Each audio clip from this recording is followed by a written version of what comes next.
Every generation inherits the same question, but no generation has fully answered it. How did ancient civilizations, working with tools we consider primitive, create monuments that still challenge the limits of modern engineering?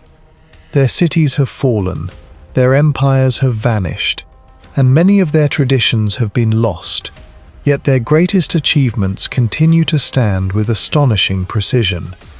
Archaeologists have uncovered countless clues hidden beneath sand, forests, and mountains, but each discovery seems to replace certainty with even deeper mystery. The farther science advances, the more these ancient places remind us that history is not simply a record of what humanity knew. It is also a record of everything humanity has forgotten. Rising from the rugged hills of the northeastern Peloponnese in southern Greece, Mycenae Citadel stands as a fortress that transformed an isolated limestone ridge into one of the strongest defensive capitals of the late Bronze Age. Long before castles and medieval walls appeared across Europe, this royal centre protected itself with overlapping layers of natural terrain, colossal fortifications, controlled access routes, concealed infrastructure, and architectural features whose true intentions remain uncertain. More than 3,000 years later, archaeologists can reconstruct how much of the fortress was built, yet some of its most intriguing defensive decisions still resist explanation.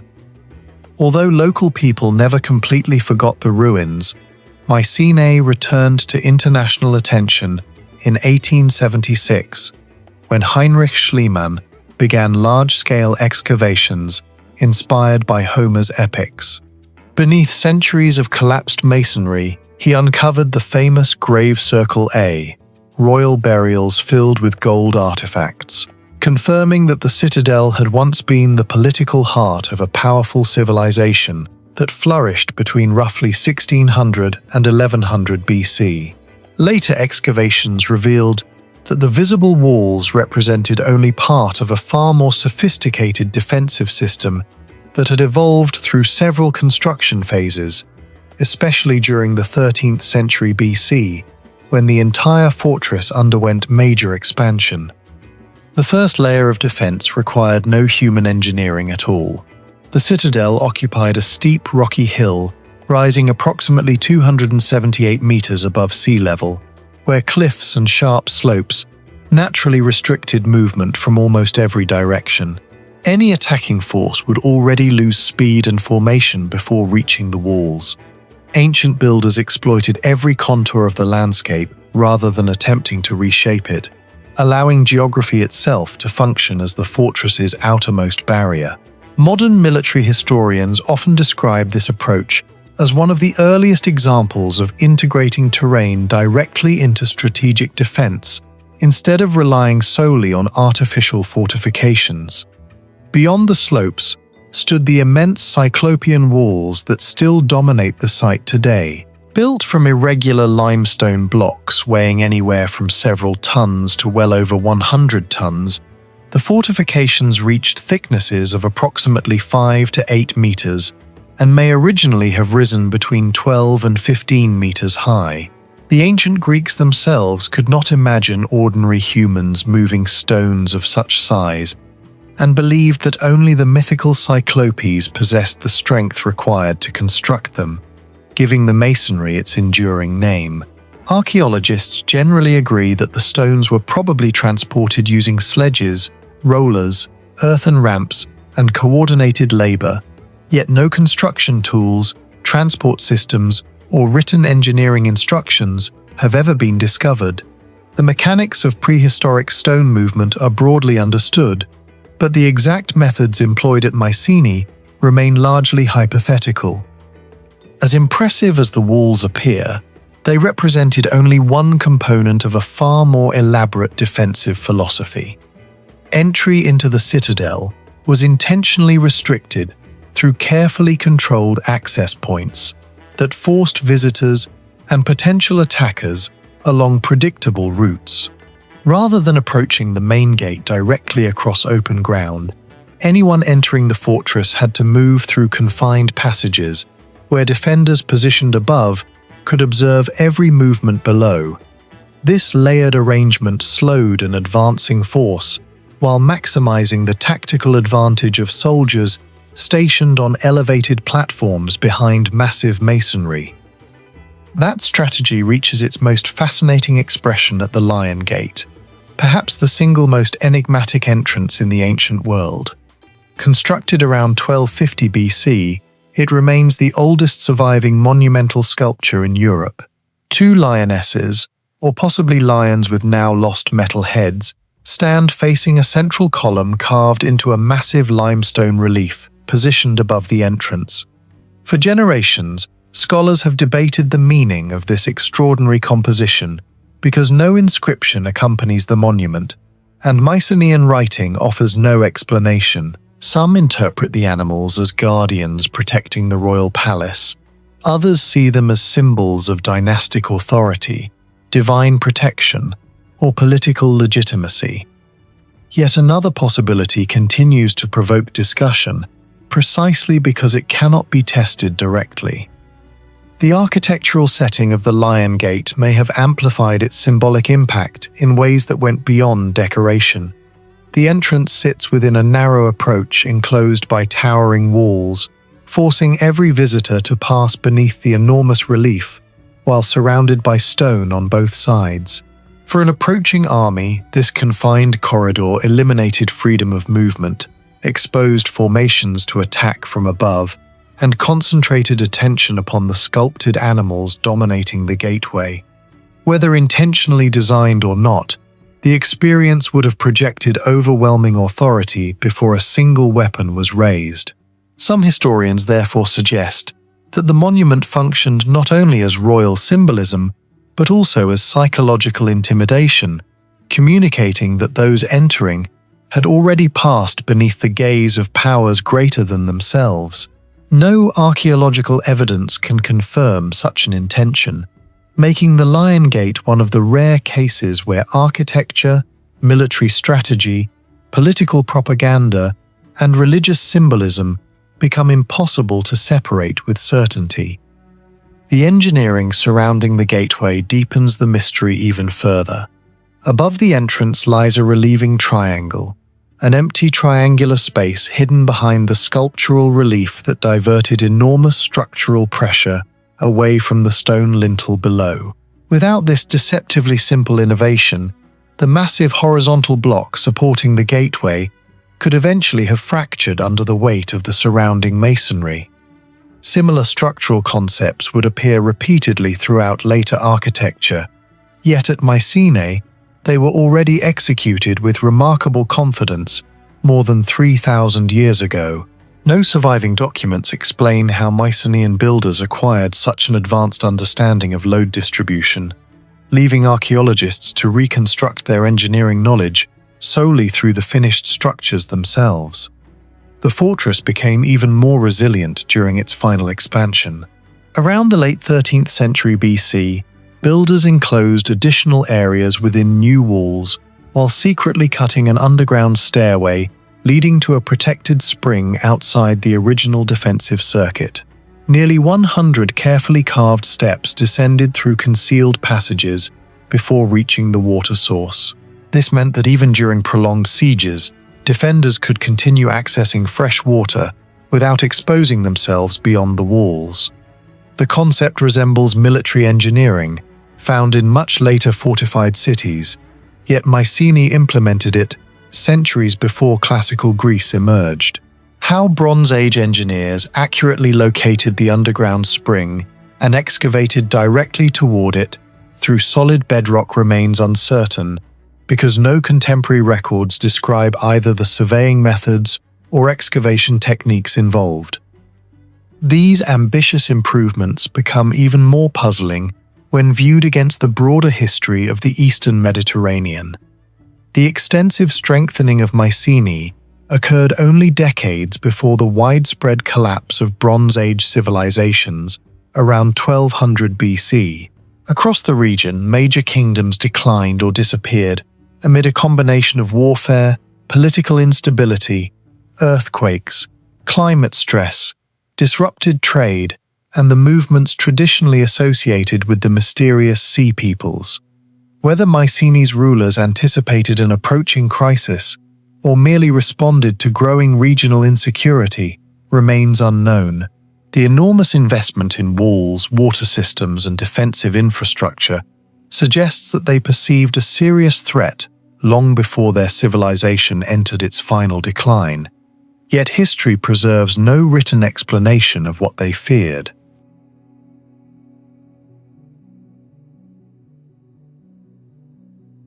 In the rugged mountains of central Turkey, about 150 kilometers east of Ankara, lie the ruins of Hattusa, the former capital of the Hittite Empire. Protected by one of the most sophisticated defensive systems of the Late Bronze Age, this ancient city still raises an unsettling question. Why did a civilization more than 3,000 years ago construct layers of fortifications that appear remarkably similar to the principles of modern defense in depth? Although the city had never completely disappeared from local memory, its true importance remained unknown until the French explorer Charles Texier surveyed the ruins in 1834. At the beginning of the 20th century, systematic excavations by the German Oriental Society uncovered thousands of cuneiform tablets, together with monumental gates, defensive walls, temples, and royal buildings, confirming that this forgotten mountain stronghold was the long-lost capital described in Hittite records. Archaeology has since revealed a city covering nearly 180 hectares and enclosed by more than 6 kilometers of fortification walls, making it one of the largest and best-preserved capitals of the ancient Near East. What immediately distinguishes Hattusa is that its defenses were never intended to rely on a single wall. Instead, the city was organized as a sequence of defensive layers integrated with the surrounding landscape. Natural cliffs, steep ridges, artificial embankments, secondary walls, elevated citadels, fortified gateways, and observation towers combined to force any invading army through multiple successive obstacles rather than one decisive assault. Every captured position simply exposed attackers to another line of resistance beyond it. This concept resembles the military doctrine now known as defense in depth, yet the Hittites implemented it more than 3 millennia before the idea was formally recognized. No surviving inscription explains how such a sophisticated defensive philosophy developed, or why it was considered necessary during the Late Bronze Age, leaving archaeologists to reconstruct its logic entirely from the surviving architecture. The greatest mystery lies at the southern entrance of the city, where engineers created the extraordinary structure known today as Yerkapı. Rather than constructing a conventional gateway, they first built an enormous artificial earthwork, approximately 250 meters long and over 30 meters high, reinforced with massive quantities of stone before erecting a defensive wall across its summit. Beneath this artificial hill runs a corbel-vaulted stone tunnel, nearly 70 meters in length, carefully assembled from large limestone blocks fitted together without mortar. Even after decades of excavation, researchers remain divided over the purpose of this astonishing construction, because none of the surviving Hittite texts describes why it was built. From a purely military perspective, the scale of labor appears almost excessive.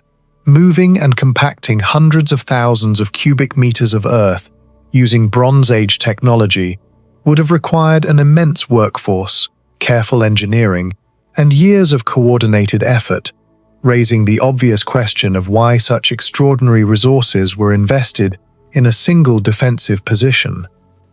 The embankment itself remains difficult to explain.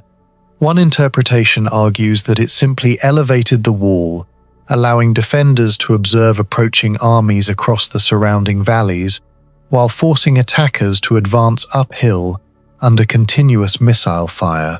Another proposes that the earthwork acted as a gigantic shock absorber, preventing battering rams or siege forces from reaching the wall directly. Others believe its symbolic importance may have equaled its military value, presenting visitors with an overwhelming display of royal power before they ever entered the city. None of these theories, however, fully accounts for the remarkable size of the structure or the enormous effort devoted to building something that could have been replaced by a simpler stone fortification. The tunnel beneath Yerkapi introduces even greater uncertainty. Because it passes completely through the artificial embankment, several possibilities have been suggested. It may have served as a protected passage, allowing defenders to move troops rapidly beneath enemy observation. It may have functioned as an emergency escape route if the outer defenses were breached. Some archaeologists have proposed that soldiers could have emerged unexpectedly behind attacking forces, transforming the tunnel into a concealed tactical weapon rather than merely an architectural feature. Others argue that the passage held ceremonial significance connected with religious processions or symbolic movement between sacred and political spaces. The difficulty is that no direct archaeological evidence decisively supports any single interpretation. The tunnel contains neither inscriptions nor distinctive artifacts capable of revealing its original purpose, leaving one of the most impressive defensive structures of the Bronze Age fundamentally unexplained. The city's famous gates deepen that mystery instead of resolving it. The Lion Gate, King's Gate, and Sphinx Gate are widely admired for their monumental sculptures, yet their defensive design is arguably even more remarkable than their artistic decoration. None of these entrances encourages a direct approach. Visitors and potential enemies alike were forced to follow carefully controlled paths that climbed steep slopes, changed direction repeatedly, and exposed their unshielded side to defenders positioned above the walls. Such arrangements dramatically reduce the effectiveness of charging formations while maximizing the defender's tactical advantage. Whether these layouts represent deliberate military engineering or simply practical adaptation to difficult terrain continues to be debated, but the similarities to later fortified castles have surprised many historians. Equally intriguing is the way Hattusa transformed the surrounding mountains into an active component of its defenses. Instead of forcing nature to conform to architecture, Hittite engineers integrated walls with cliffs, ridges, and rocky outcrops so effectively that natural obstacles became additional defensive barriers. In several sectors, the landscape itself eliminated the need for massive masonry, because steep escarpments already prevented direct assault.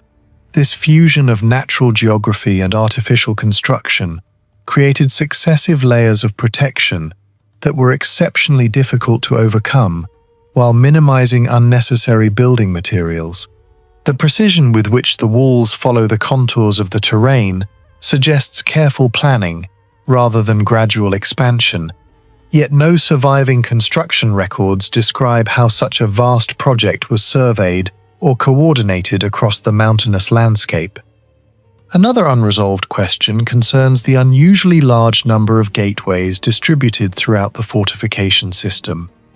Military logic generally favors minimizing entrances because every gate creates a potential weakness. Yet Hattusa incorporated numerous monumental access points. Some researchers argue that these gates formed separate defensive sectors capable of operating independently if another section of the wall fell. Others believe they balanced military security with the demands of administration, trade, diplomacy, and ceremonial processions within an imperial capital that governed vast territories across Anatolia and northern Syria. Without explicit textual evidence, however, it remains impossible to determine whether military strategy or political symbolism ultimately dictated their arrangement. Perhaps the greatest paradox is not how Hattusa defended itself, but how it disappeared. Around the 12th century BCE, during the Bronze Age collapse, the city was abandoned despite its powerful fortifications. Evidence of fire exists in some areas, but there is no clear sign of a prolonged siege or total destruction. Many explanations have been proposed, including climate change, drought, famine, political instability, trade collapse, sea peoples attacks, or planned evacuation. Yet none fully accounts for the evidence. The fortifications remain, outlasting the civilization that built them, while the true cause of the city's fall is still unknown. Perched above the upper Danube in present-day Baden-Württemberg, southern Germany, Heuneberg appears at first to be another Iron Age hill fort, yet beneath its grassy slopes lies one of Europe's greatest archaeological puzzles, a fortified city protected by multiple defensive layers that should never have existed so far north of the Mediterranean world. The site first attracted scholarly attention during the 19th century, but systematic excavations beginning in the 1950s transformed its historical significance. Archaeologists uncovered massive ramparts, deep defensive ditches, carefully planned gateways, workshops, elite residences, and extensive settlements spreading far beyond the hilltop itself. Modern LiDAR surveys, geophysical mapping, and aerial photography later revealed that the defended landscape covered nearly 100 hectares, while the central citadel occupied approximately 3 hectares overlooking the Danube Valley, nearly 40 meters below. These discoveries forced researchers to abandon the traditional image of Heuneberg as an isolated Celtic fortress, and instead recognize it as one of the earliest urban centers north of the Alps, flourishing around 620 to 450 BC. Its defensive system immediately raises difficult questions. Rather than relying on a single wall, Heuneberg was organized as a succession of obstacles designed to slow, expose, and exhaust anyone approaching the summit. Attackers first encountered broad outer settlements protected by additional earthworks before reaching multiple ditches excavated into the hillside. Behind them stood substantial earthen embankments reinforced with timber palisades, followed by controlled entranceways that narrowed movement toward the inner plateau.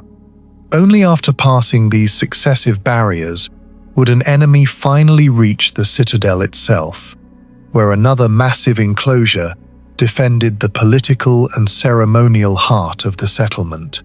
Every defensive layer forced attackers into increasingly confined approaches, while defenders maintained superior visibility from higher ground. Even by later Iron Age standards, this represented an unusually sophisticated concept of defense in depth. Yet the greatest mystery appears only after archaeologists reached the summit. Instead of discovering the expected timber fortifications typical of Celtic Europe, excavators found something entirely unexpected. Around 600 BC, the rulers of Heuneberg constructed a monumental wall resting upon a limestone foundation, but rising above it in sun-dried mud brick, coated with brilliant white lime plaster. Reconstructions suggest the wall stood between 4 and 6 meters high, stretching for several hundred meters around the plateau, and interrupted by imposing towers and gateways. No comparable fortification of this type was known anywhere else in Central Europe during the period. Similar construction techniques belonged instead to the Greek colonies, Western Anatolia, and the Eastern Mediterranean, where dry climates allowed mud brick architecture to survive for centuries. Southern Germany, however, experiences frequent rainfall, seasonal frost, and repeated freeze-thaw cycles capable of rapidly degrading exposed mud brick. From both an environmental and engineering perspective, it was one of the least suitable regions imaginable for such technology. The obvious explanation is cultural contact, yet every proposed scenario leaves major gaps. Imported Greek pottery, luxury goods, and Mediterranean drinking vessels demonstrate that Heuneberg participated in long-distance trade networks extending hundreds of kilometers toward Massalia, modern Marseille, and beyond. Some archaeologists therefore suggest that Mediterranean craftsmen introduced the construction methods directly, while others believe local builders merely copied foreign architecture after observing distant settlements. Neither explanation fully accounts for the remarkable precision of the wall itself, producing thousands of standardized mud bricks, transporting enormous quantities of clay, preparing lime plaster, establishing durable stone foundations, and organizing a workforce capable of erecting a continuous defensive circuit required technical knowledge far beyond simply seeing foreign buildings. No written records identify who designed the project, where the expertise originated, or why such an ambitious experiment was attempted in a landscape completely unsuited to it. The white exterior creates another unresolved puzzle. Maintaining bright, lime-coated walls would have required constant repairs after rain, snow, and seasonal weathering. If the objective had been purely military, timber or stone would almost certainly have provided longer-lasting protection with significantly lower maintenance. Instead, Heuneberg's rulers invested extraordinary labor into a material that demanded continual attention. Some researchers argue that the dazzling white walls were intended to impress visiting merchants approaching along the Danube, transforming the fortress into a monumental display of political authority visible from great distances. Others believe the color carried ceremonial or symbolic significance that has since been lost. Neither interpretation explains why appearance apparently outweighed practical durability in one of the settlement's most important defensive structures. Equally mysterious is the overall planning behind the multiple defensive rings. Excavations indicate that several earthworks, ditches, and fortifications were constructed or expanded over different phases rather than during a single building campaign. This raises a fundamental question that archaeology cannot yet answer. Was Heuneberg conceived from the beginning as a carefully designed system of concentric defenses, with each new generation completing an existing master plan, or did centuries of gradual expansion accidentally produce the remarkably layered configuration visible today? Because many wooden components have long since disappeared, and only fragments of successive construction phases survive, distinguishing deliberate long-term planning from incremental adaptation remains extraordinarily difficult. Recent investigations outside the hilltop have made the site even more enigmatic. Extensive suburbs containing workshops, storage buildings, houses, roads, and industrial zones surrounded the central fortress, suggesting a population that may have approached 5,000 inhabitants at its peak. Ironworking, bronze casting, textile production, and large-scale agriculture supported an economy far more complex than previously imagined for Iron Age Central Europe. Such a settlement would have required coordinated administration, reliable food supplies, organized labor, and long-distance commerce on a scale once thought impossible north of the Alps during the 6th century BC. Yet, almost no written evidence survives to reveal how authority was organized, or who commanded the immense resources needed to construct and maintain both the urban landscape and its elaborate defensive network. The gateways themselves remain another major unknown, because none survive intact. Archaeologists can identify their locations from foundations and associated earthworks, but their height, roofing systems, towers, and methods of controlling access remain largely speculative. Modern reconstructions necessarily rely upon comparisons with distant cultures rather than direct evidence from Heuneberg. Since gateways usually represented the most vulnerable points in any fortification, understanding their original design is essential for evaluating the effectiveness of the entire defensive system. Unfortunately, the organic materials that once formed their upper structures disappeared more than 2 millennia ago, leaving only incomplete archaeological traces. Perhaps the final mystery is why such an extraordinary fortified center declined. Around the late 5th century BC, Heuneberg gradually lost importance despite its strong defenses, thriving industries, and wide trade networks. Archaeologists have found traces of burning, but no evidence of a major siege, natural disaster, or epidemic that could explain its abandonment.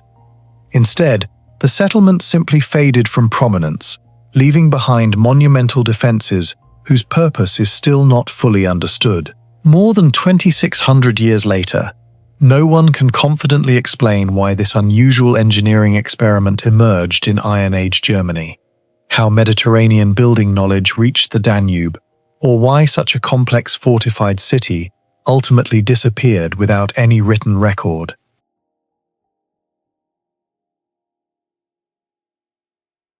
Great Zimbabwe rose in southeastern Zimbabwe to become one of medieval Africa's largest stone cities before fading from history without warning, leaving behind immense walls that still stand, while the reason for its abandonment remains one of archaeology's most enduring mysteries.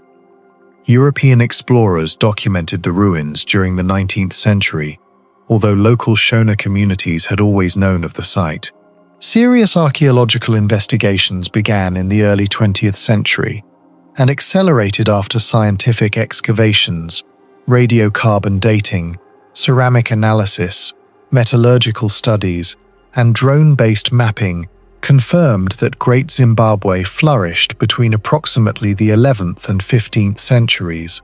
The settlement eventually covered nearly 720 hectares, making it the largest known pre-colonial stone-built urban center in sub-Saharan Africa.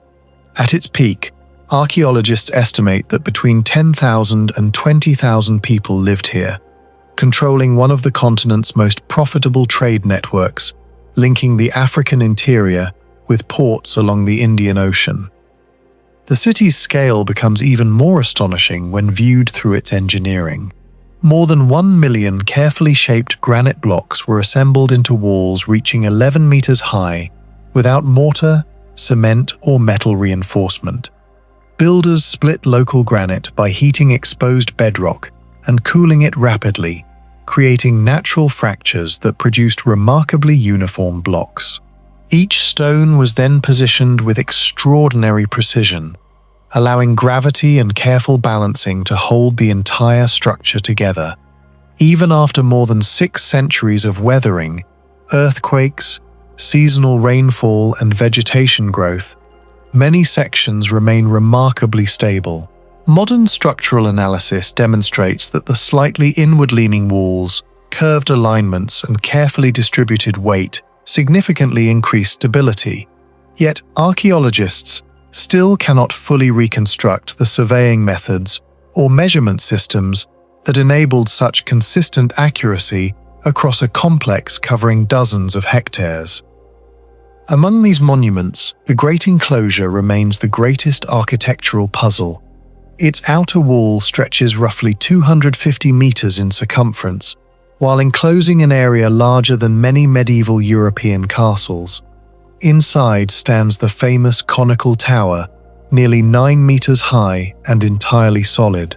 It contains no chamber, doorway, staircase, or observation platform, making it functionally useless as a tower. Some researchers believe it symbolized royal authority or represented a ceremonial granary associated with prosperity, while others argue it held religious meaning connected to fertility or ancestral power. Despite decades of excavation, no consensus has emerged because almost no written records survive to explain the intentions of its builders.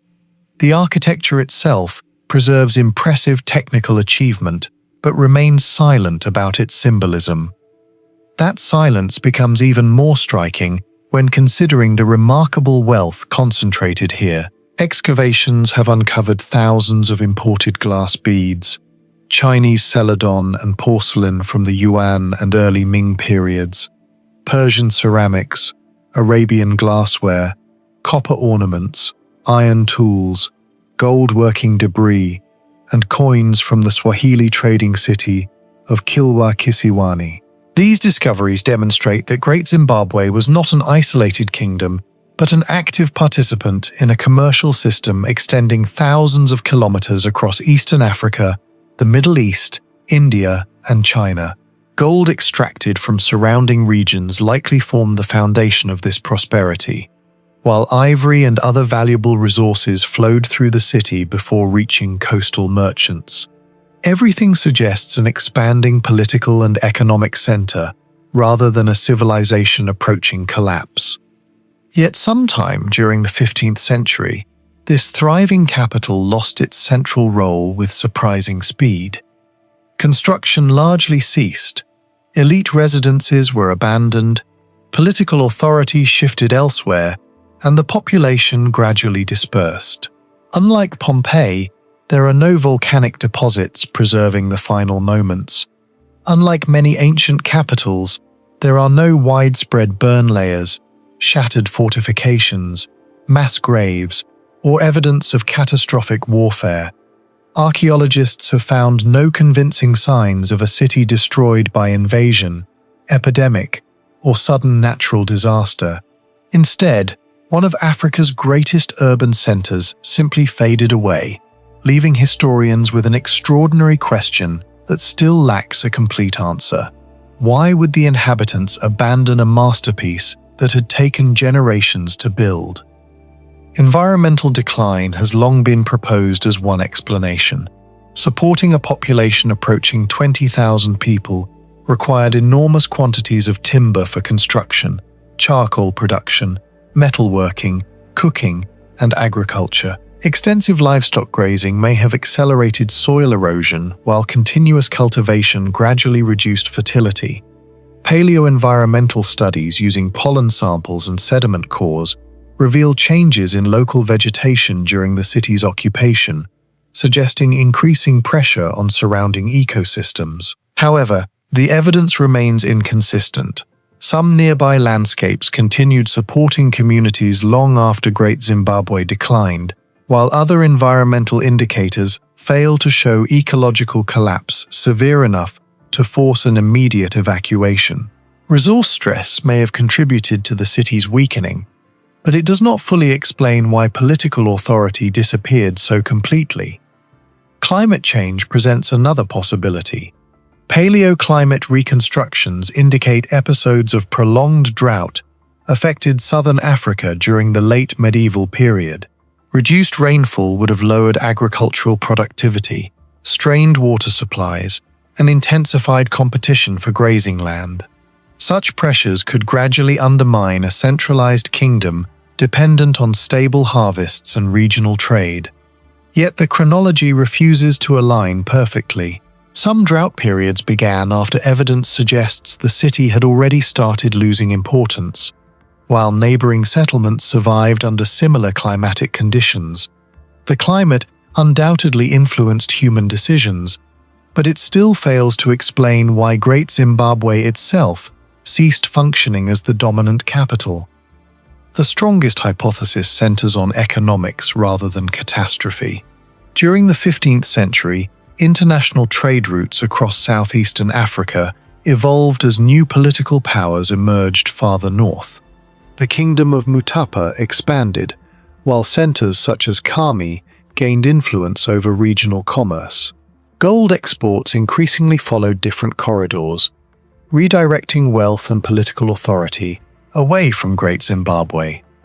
If the city's prosperity depended upon controlling long-distance trade, even gradual changes in commercial geography could have transformed its strategic value. This theory explains the peaceful nature of the abandonment better than invasion or disaster, yet it raises another unresolved question.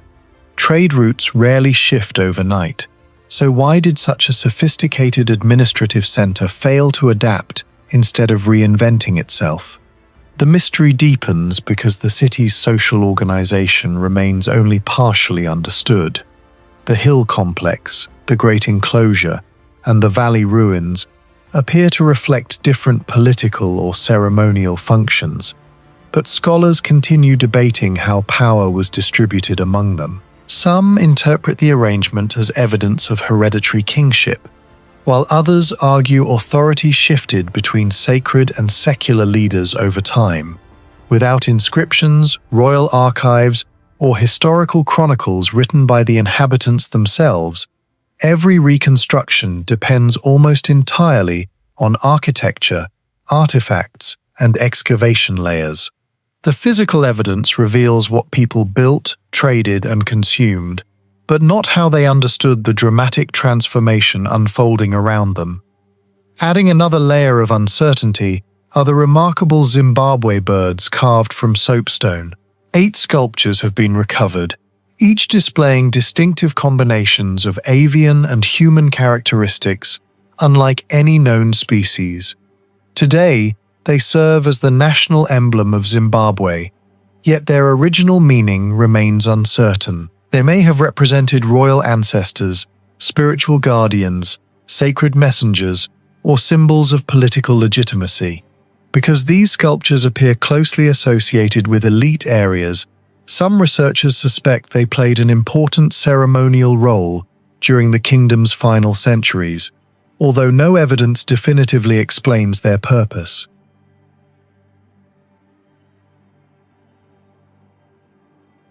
Ecbatana, lying beneath the modern city of Hamadan in western Iran, is the legendary capital of the Median Kingdom, a place that ancient writers claimed was protected by one of the most extraordinary multi-layered defensive systems ever constructed.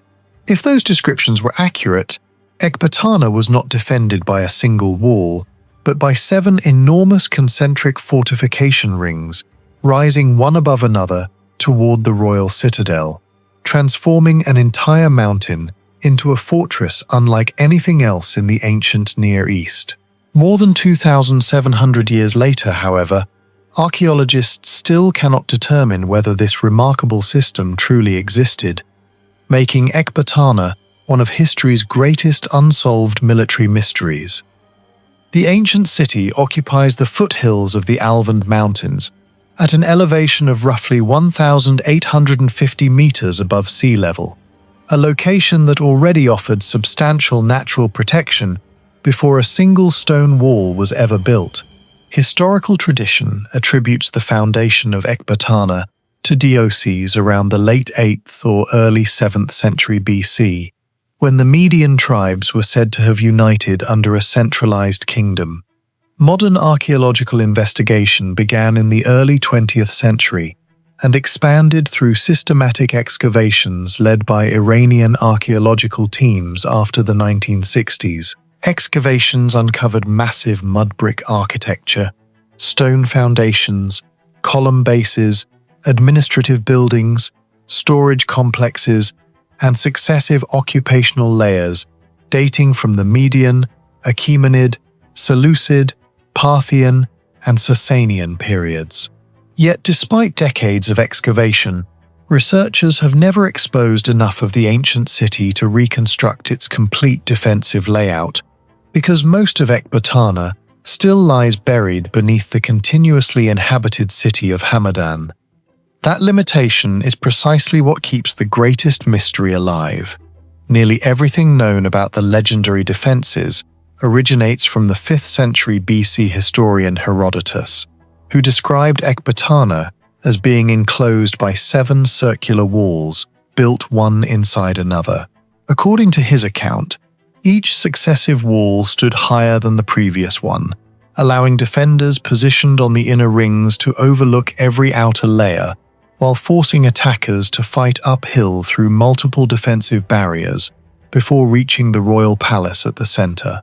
Herodotus even described the upper battlements as being painted in different colors, with the innermost walls decorated in silver and gold, presenting both an overwhelming military obstacle and an unmistakable display of royal authority. If his description reflected reality, Ecbatana represented one of the earliest known examples of a fully integrated multi-layered defensive city, combining elevation, concentric planning, restricted access, and psychological intimidation into a single architectural system. The problem is that archaeology has never fully confirmed this astonishing account. Excavations have revealed sections of substantial defensive walls and extensive architectural remains, but no excavation has exposed all 7 concentric rings.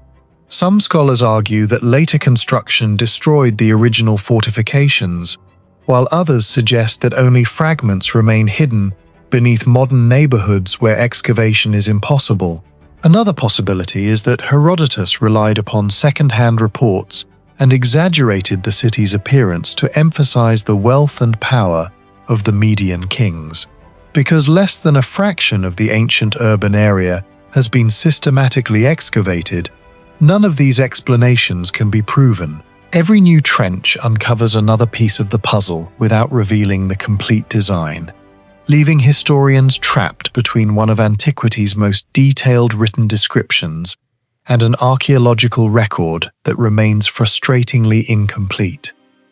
The uncertainty becomes even more intriguing when considering the engineering required to build such a fortress. 7 defensive rings would have required enormous quantities of mud brick, timber, and stone transported onto elevated terrain, while maintaining geometric precision over a settlement covering dozens of hectares. Each wall would have needed carefully controlled gateways positioned to prevent direct access toward the center, forcing attackers to change direction repeatedly, while exposing themselves to defenders occupying progressively higher ground. This concept resembles defensive principles seen in much later medieval castles, yet Herodotus places it several centuries earlier during the rise of the Median kingdom. Whether the entire system was ever completed exactly as described remains unknown, because the surviving foundations preserve only isolated fragments rather than the continuous defensive circuit that historians hope to find. The city's location itself raises another unresolved question. Ecbatana did not rely solely on artificial walls, but integrated the surrounding landscape into its defense. The slopes of the Alvand Mountains naturally restricted movement while providing commanding views across the surrounding plain. If the 7-ring design truly existed, every defensive layer would have combined human engineering with natural topography, multiplying the difficulty of any assault. Military historians have long noted that defeating such a system would require an invading army to breach multiple fortified perimeters while constantly advancing uphill under attack from increasingly elevated defenders. No contemporary battlefield description survives to reveal whether such a siege ever occurred, or whether the fortress was so intimidating that few armies attempted a direct assault. Even the purpose of the concentric design remains debated. Modern researchers increasingly suspect that the walls may have represented far more than military engineering. Ancient Iranian cultures frequently associated elevated spaces with kingship and divine authority, leading some scholars to propose that each successive ring marked a transition into increasingly restricted social and ceremonial zones.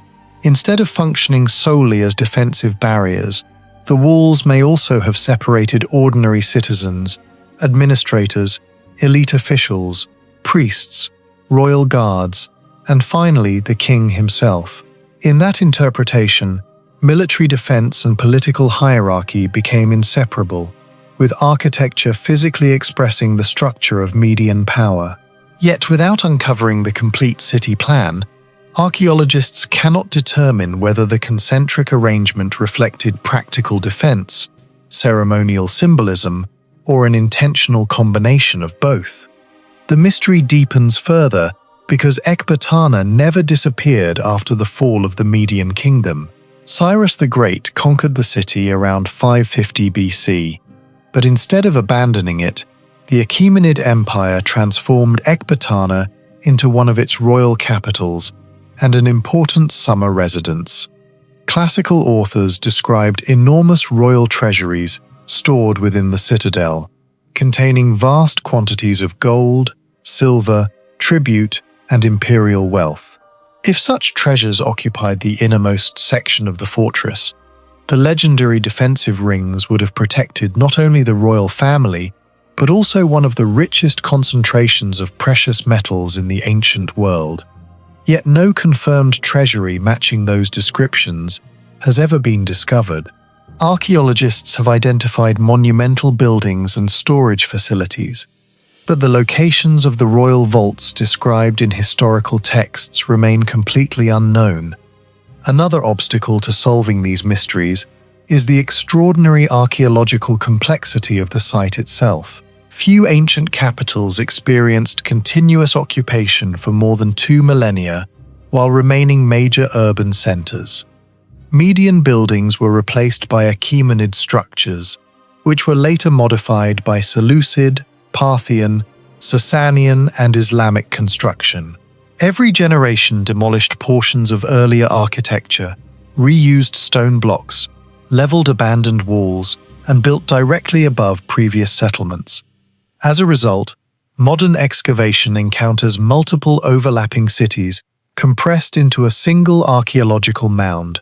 Distinguishing which walls belong to the original Median fortress and which belong to later civilizations has become one of the site's greatest technical challenges. Modern technology has improved the search, but has not resolved the central question. Ground surveys, geophysical investigations, and carefully controlled excavations continue to reveal buried streets, foundations, and monumental structures beneath Hamadan. Yet vast sections remain inaccessible beneath homes, roads, and public buildings.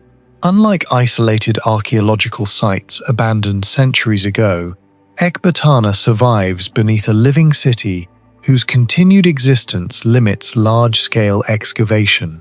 It is entirely possible that substantial portions of the legendary defensive system still lie intact beneath areas that archaeologists simply cannot reach.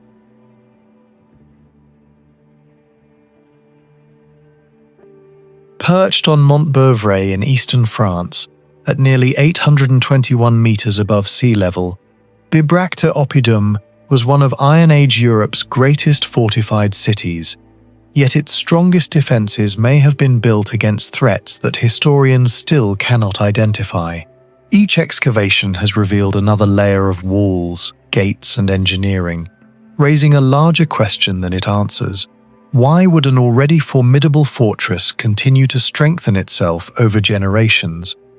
Although Bibracte was mentioned by Julius Caesar during the Gallic Wars in 58 BC, its precise location gradually faded from memory after the Roman period. For centuries, scholars debated where the famous Aedui capital had stood, until systematic archaeological investigations began on Mont Beuvray during the 19th century, led by Jacques-Gabriel Boulieu in 1867. Since then, more than 150 years of excavation, aerial photography, LiDAR mapping, geophysical surveys, and environmental studies have transformed Bibracte into one of Europe's best-studied Celtic settlements.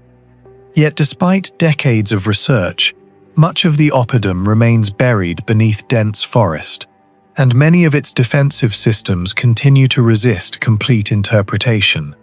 The city occupied between 135 and 200 hectares, making it among the largest fortified settlements in Iron Age Europe. Its position alone created an extraordinary first line of defense, surrounded by steep slopes, dense woodland, and commanding views extending for dozens of kilometers. Any approaching force could be detected long before reaching the summit. Yet what puzzles archaeologists is that the inhabitants did not rely on geography alone. Instead, they repeatedly expanded, rebuilt, and strengthened an already powerful defensive network. Excavation has revealed successive circuits of ramparts rather than a single construction phase, indicating that Bibracte's fortifications evolved continuously between approximately the 2nd and 1st centuries BC. Why a city protected by such favorable terrain continued investing enormous labor into ever more elaborate defenses remains uncertain. There is no historical account describing repeated sieges capable of justifying this constant reconstruction, suggesting that the inhabitants may have been preparing for dangers that never entered the written record. The greatest mystery lies within the remarkable engineering known as Murus Gallicus, the defensive system that impressed even Julius Caesar. Commentari de Bello Gallico. Caesar described a construction unlike anything his Roman armies normally encountered. Instead of relying solely on stone, Celtic engineers created an immense structural framework composed of interlocking horizontal timber beams extending deep into the wall. These were tightly secured using thousands of long iron spikes before the entire framework was packed with massive stone blocks and earth. Modern archaeological reconstructions have demonstrated that this was not simply a massive barrier, but a highly sophisticated composite structure.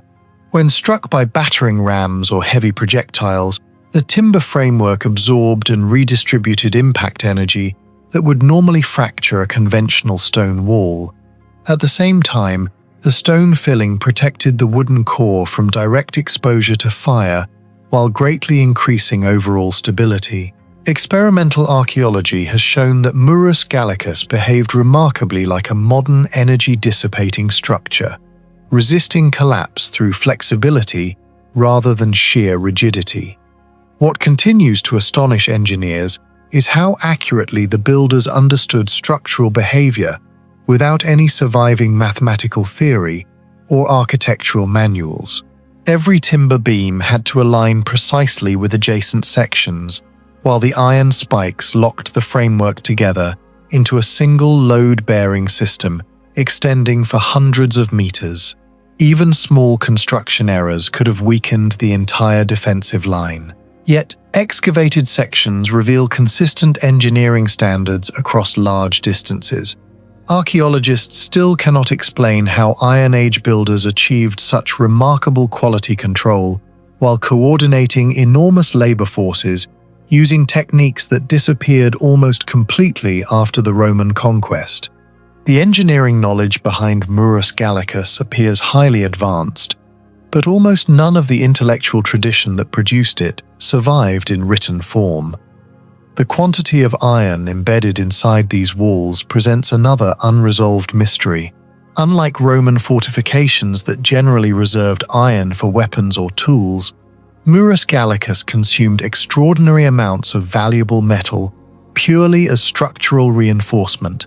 Thousands of forged spikes, many exceeding 20 to 30 centimeters in length, were driven through the timber framework to bind the entire wall together. Across several kilometers of fortification, this would have required many tons of refined iron, representing an immense investment for an Iron Age society. Iron production demanded large quantities of ore, charcoal, skilled blacksmiths, and organized supply networks, making it one of the most valuable resources available. Yet the Aedui permanently buried this wealth inside walls, where it could never be displayed or easily recovered. If engineering efficiency alone explains the design, it represents an extraordinary willingness to sacrifice precious resources for long-term security. If not, the hidden iron may also have carried symbolic or ritual significance that remains entirely unknown because Celtic societies left almost no written explanation of their beliefs. The entrances to Bibracte deepen the mystery even further.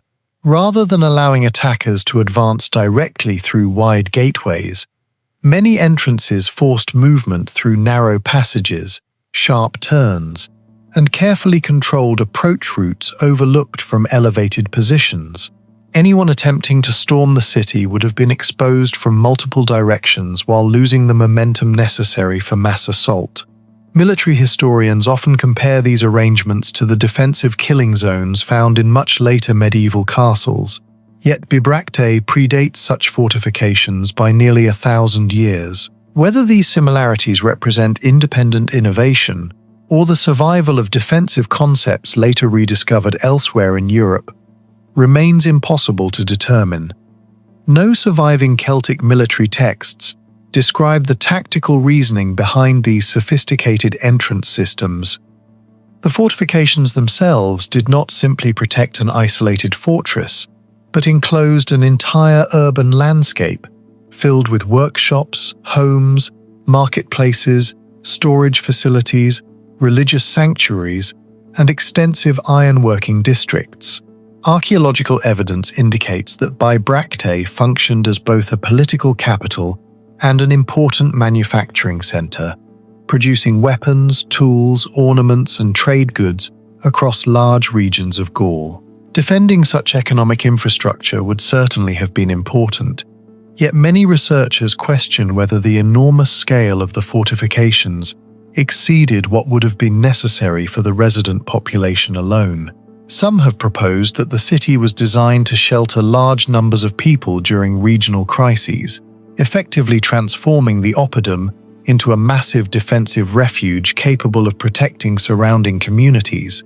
Direct evidence for such emergency occupation, however, remains inconclusive. Perhaps the greatest historical paradox emerged during Caesar's Gallic campaign. Following his victory near Bibracte, 58 BC, Caesar chose not to destroy the settlement but instead established it as an operational base for Roman forces. Such a decision strongly suggests that its infrastructure, supply capacity, and defensive layout were exceptionally effective even by Roman military standards. Yet only a few decades later, the city was gradually abandoned as political authority shifted to the newly established Roman town of Augustodunum, modern Autun. There is remarkably little archaeological evidence for catastrophic destruction, widespread burning, or a decisive military assault that would explain the abandonment of such an enormous fortified center. A city that had invested generations perfecting one of Europe's most sophisticated defensive systems simply faded from prominence with surprising speed. The discovery began not with myth, but with silence, an untouched palace buried on the eastern edge of Crete. In 1961, Greek archaeologist Nikolaos Platon excavated what would become known as Zakros Palace, the fourth major palace of the Minoan civilization. Unlike Knossos or Phaistos, Zakros had never been rebuilt after its destruction around 1450 BCE. What Platon uncovered was not a ruin shaped by centuries of reuse, but a system frozen at the exact moment it failed. Within its walls lay hundreds of clay tablets, thousands of ceilings, and entire rooms dedicated not to ritual, but to storage and control. The most unsettling detail was not their presence, but their organization. These were not scattered remnants of writing. They were grouped, categorized, and isolated in specific architectural zones, suggesting something far more advanced, a structured archive. And yet, the script inscribed across these tablets, Linear A, remains unreadable to this day. We are left with a complete system of information and no access to its meaning. The deeper the excavation progressed, the clearer the contradiction became. Bronze Age societies, typically characterized by limited literacy and localized administration, were not expected to produce centralized data systems. In Mesopotamia, for example, cuneiform archives from cities like Ur or Mari consisted of thousands of tablets, but their distribution was often tied to temples or individual scribal households. Even in Egypt, administrative papyri were fragile, decentralized, and rarely preserved in situ. Zakros, by contrast, presents something different, a spatially integrated archive embedded within a palace, combining storage, authentication, and controlled access. This raises the first unresolved question: how did a society, without a fully deciphered writing system, develop what appears to be a multi-layered bureaucratic structure? The tablets themselves provide indirect evidence. Their sizes are relatively standardized, often ranging between a few centimeters to palm-sized formats, suggesting predefined uses, inventory, transactions, or allocations. Many are accompanied by clay ceilings impressed with intricate designs, animals, abstract symbols, and composite motifs. These are not decorative. Statistical analysis of seal repetition shows that certain seal types recur across multiple rooms, while others are restricted to specific zones. This implies a system of identity encoding each seal, potentially representing an individual, an office, or a functional role. In modern terms, this resembles access control. Unlike the cylindrical seals of Mesopotamia, which rolled continuous images across clay, Minoan seals were stamped, discrete, and highly variable. At Zakros, over 500 unique seal types have been identified. The probability of such diversity emerging without a controlled administrative framework is extremely low. It suggests intentional differentiation, possibly a hierarchy of permissions.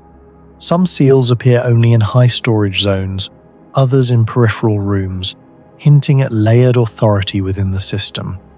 But the most paradoxical aspect of the archive lies in its material. The tablets were never meant to survive.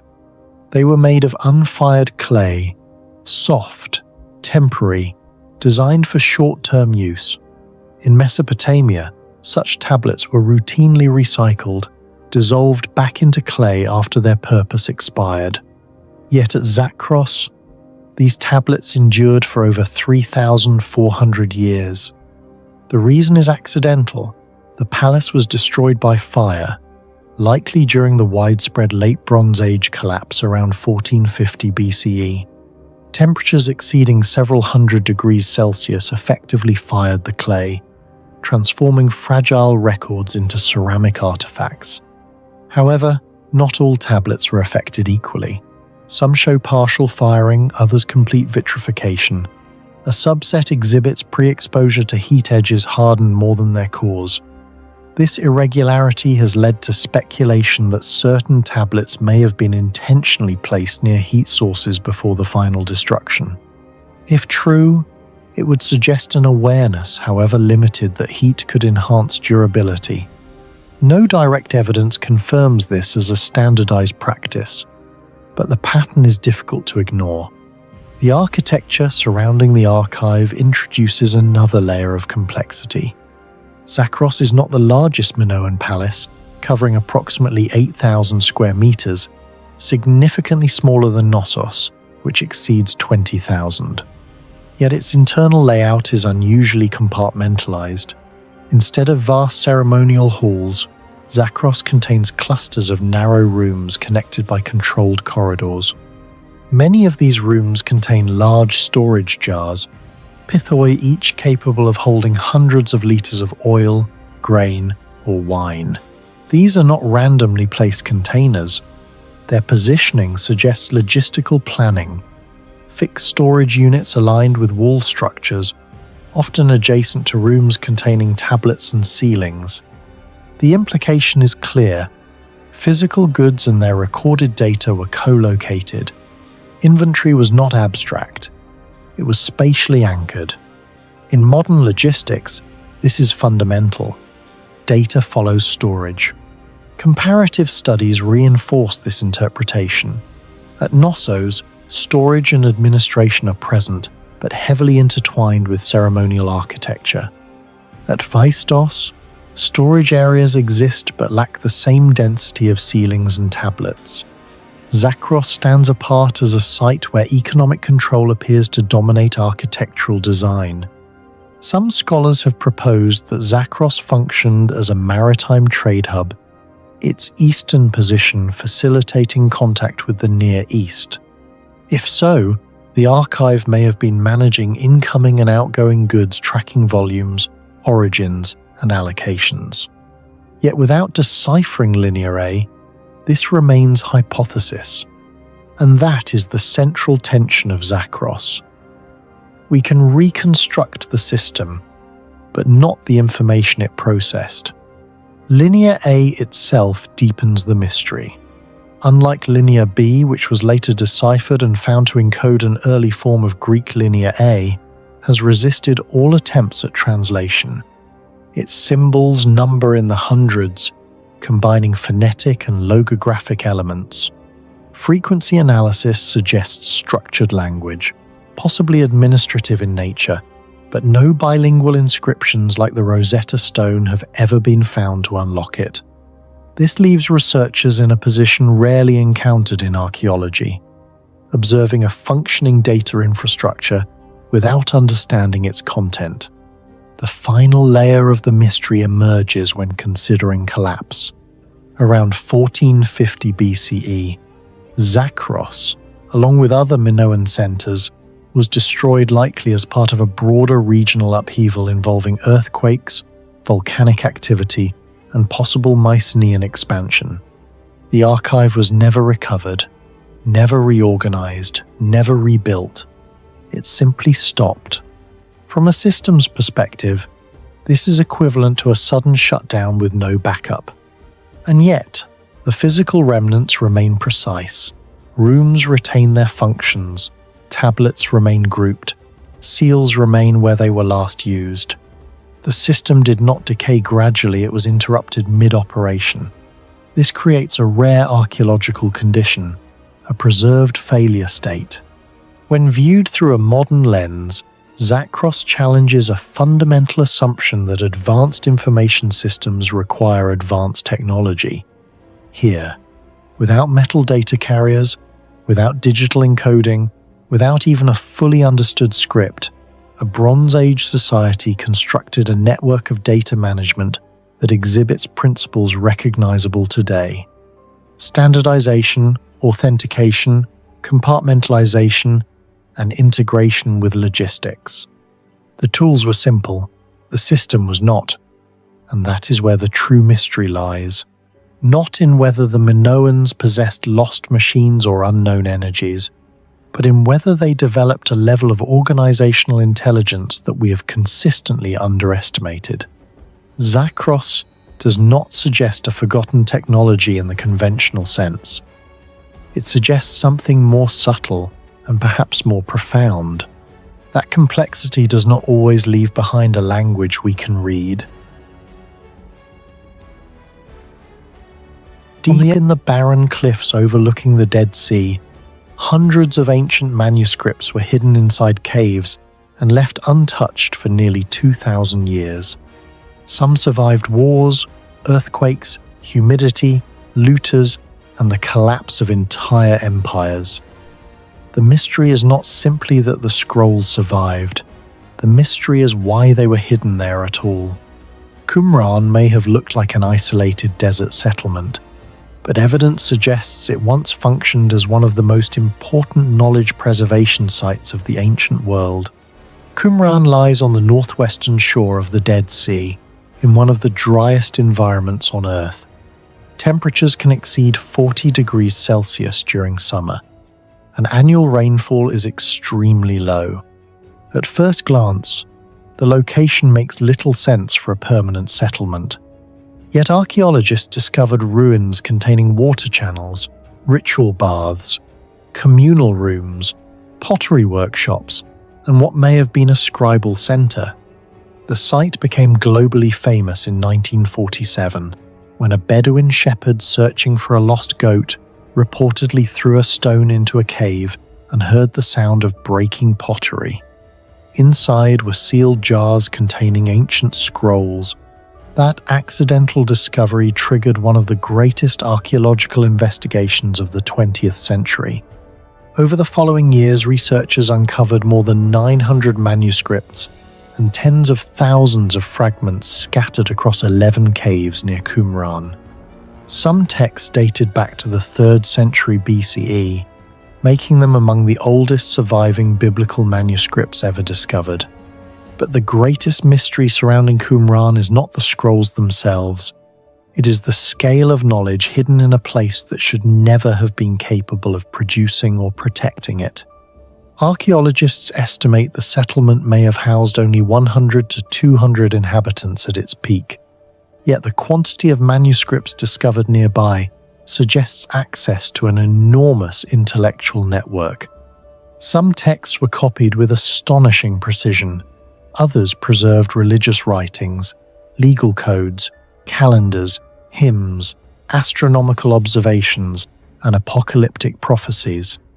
The site raises a disturbing question. Was Qumran merely a small religious community, or was it part of a much larger system designed to preserve knowledge before destruction swept across the region? One of the strongest theories connects Qumran to the Essenes, a Jewish sect described by ancient historians such as Josephus, Philo, and Pliny the Elder. The Essenes were said to live in isolated communities, practice ritual purity, and dedicate themselves to sacred writings. Qumran appears to match several elements of those descriptions.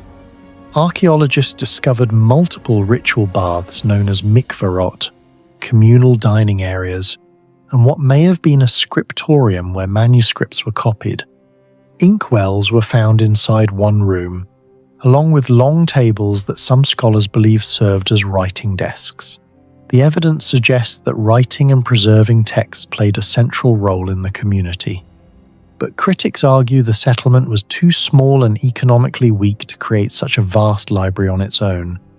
This has led to an alternative theory that the scrolls were brought from Jerusalem and hidden in the caves during the First Jewish-Roman War in the 1st century CE, just before Roman forces destroyed the city. That possibility transforms Qumran into something far more dramatic than a desert monastery. It becomes an emergency archive, a hidden vault created to save knowledge from annihilation. The timing is chilling. Around the year 68 CE, Roman legions advanced through Judea, crushing resistance. Entire towns were destroyed. Refugees fled across the desert. According to many historians, sacred texts may have been removed from Jerusalem before the city fell in 70 CE. The caves near Qumran offered natural protection. The climate around the Dead Sea was exceptionally dry, and the caves remained isolated from moisture and sunlight. Whoever hid the scrolls may have understood that these environmental conditions could preserve organic material for centuries. The preservation itself remains extraordinary. Ancient manuscripts written on parchment or papyrus normally decay rapidly.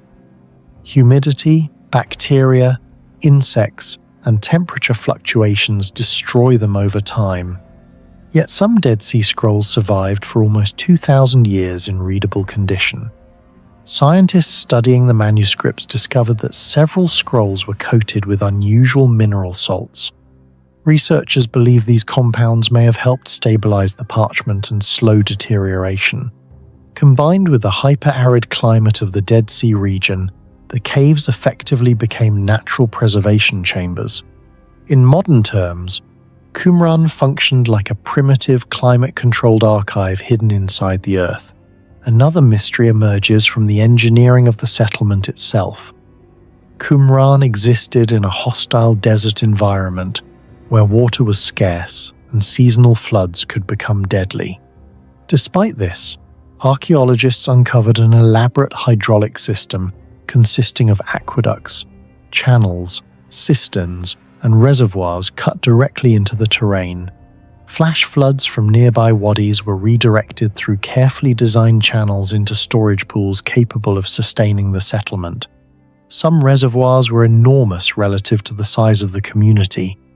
Their walls were coated with waterproof plaster, and certain basins appear to have served ritual purification purposes. The sophistication of the system has surprised engineers because it required precise calculations involving slope, water pressure, and seasonal flow patterns. Similar hydraulic expertise appeared in places like Petra and Persian Qanat systems, but Qumran demonstrates that even isolated desert communities could develop highly advanced methods of water management.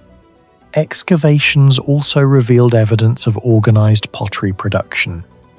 Hundreds of cylindrical jars similar to those used to store the scrolls were found throughout the site. Their design was unusually specialized.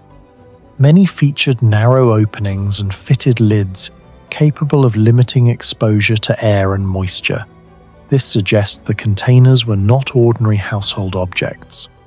They may have been designed specifically for long-term storage. If true, the people of Qumran were not simply hiding texts. They were engineering survival conditions for information itself. Among all the manuscripts discovered near Qumran, none has generated more speculation than the Copper Scroll. Unlike the other texts written on parchment or papyrus, this document was engraved onto thin sheets of copper. The material choice alone is astonishing. Copper was expensive, difficult to inscribe, and far heavier than traditional writing materials. Yet someone considered the contents important enough to preserve in metal. When scholars finally deciphered the scroll, they found what appeared to be a list of hidden treasures buried across Judea. The text described enormous quantities of gold and silver, supposedly concealed in secret locations. To this day, none of the treasures has been conclusively found. Some researchers believe the scroll records actual temple wealth hidden before the Roman invasion. Others think it may have been symbolic or ritualistic. But the existence of the Copper Scroll raises a disturbing possibility. Qumran was not only protecting religious knowledge, it may also have been safeguarding strategic information intended to survive the destruction of an entire civilization. The archaeological history of Qumran is filled with major discoveries that gradually reshaped scholarly understanding of the ancient world. After the first cave was discovered in 1947, archaeologists Roland DeVoe and Gerald Lancaster Harding began systematic excavations during the 1950s. They uncovered communal halls, pottery kilns, staircases descending into ritual baths, and large water cisterns carved into bedrock. DeVoe concluded that the settlement had been occupied by a disciplined religious group deeply connected to the scrolls. His interpretation dominated scholarship for decades. Later excavations introduced new debates. Some archaeologists argued the site may originally have been a fortress before evolving into a religious center. Others suggested it functioned partly as a ceramic production facility due to the large number of pottery fragments discovered there. Scientific analysis of the scrolls continues even today. Infrared imaging, multispectral photography, and artificial intelligence have been used to reconstruct damaged fragments and identify handwriting patterns invisible to the naked eye. In some cases, scholars discovered that fragments once believed unrelated actually belong to the same manuscript. DNA testing on parchment has even been used to determine which animal skins were used in production, allowing researchers to trace the geographic origins of certain texts. These technologies transformed the Dead Sea Scrolls from ancient artifacts into a living archaeological puzzle still unfolding in laboratories around the world. On a steep limestone ridge rising nearly 300 meters above the plains of western Anatolia, the ruins of Pergamon Acropolis still hold the fractured remains of one of the most ambitious constructions of the Hellenistic world, the Great Altar of Pergamon. Built in the 2nd century BCE, most likely during the reign of Eumenes II, this structure was not merely a religious monument but an engineered terrace carved directly into a mountain slope, an artificial platform capable of supporting tens of thousands of tons of stone while maintaining geometric precision that, even by modern standards, appears excessive. What makes Pergamon truly unsettling is not its scale, but the combination of geotechnical stability, millimeter-level alignment, and extreme sculptural depth, all achieved without any surviving documentation of the methods used. And when compared to other Hellenistic constructions such as the temples at Delphi or the terraces of Priene, Pergamon stands apart because those sites follow known architectural logic, while Pergamon seems to push beyond it into a level of precision and complexity that appears, at times, unnecessary.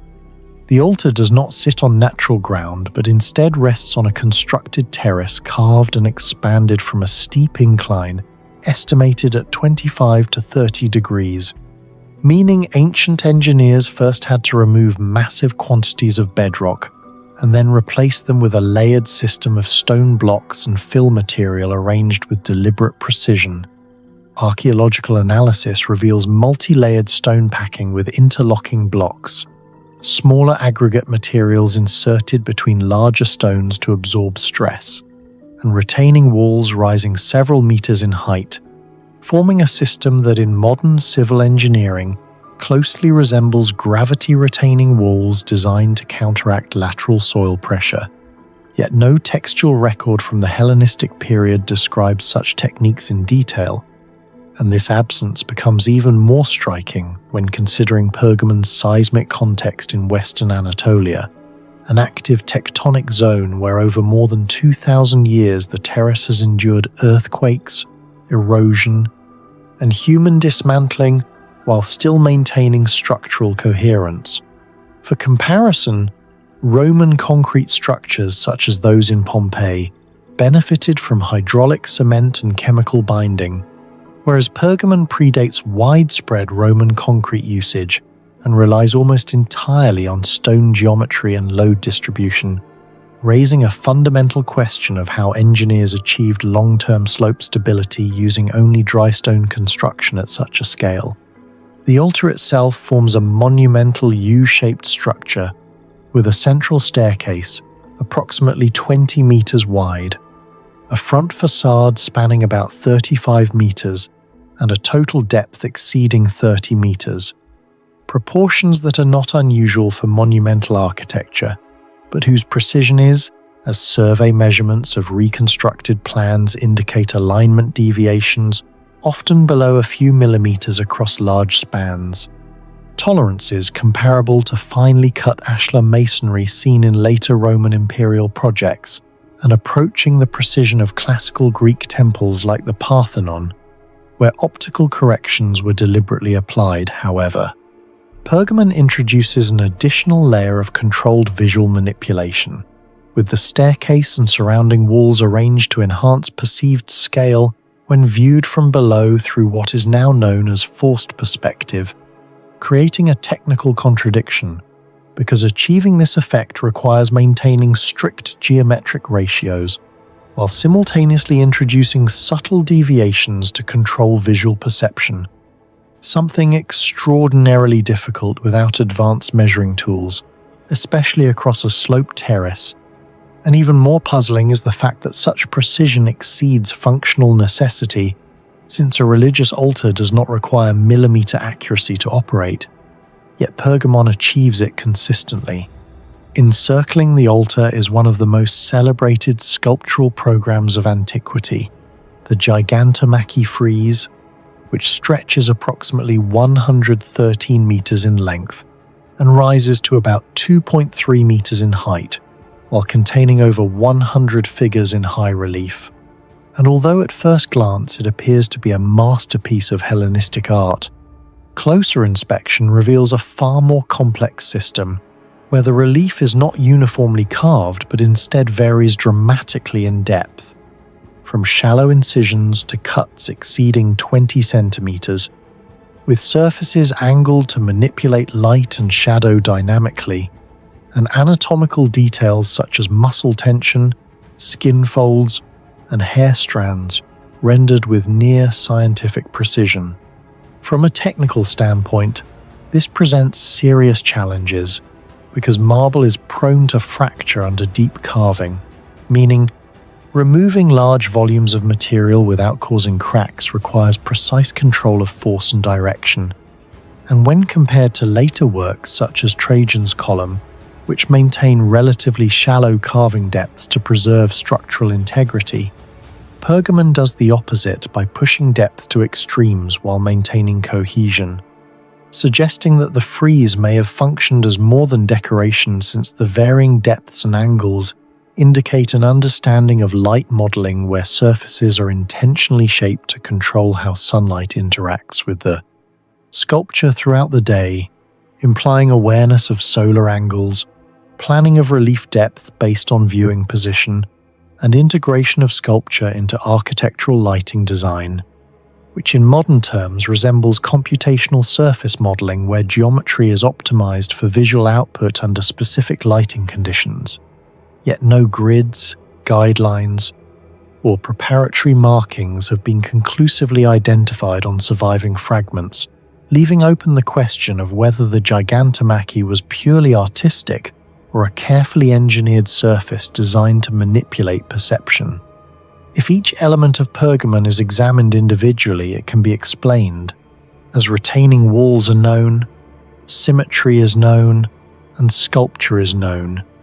Yet Pergamon combines all of them at maximum complexity into a single structure, bringing together a massive engineered terrace on unstable terrain, a geometrically precise architectural layout, and a sculptural program pushing material limits.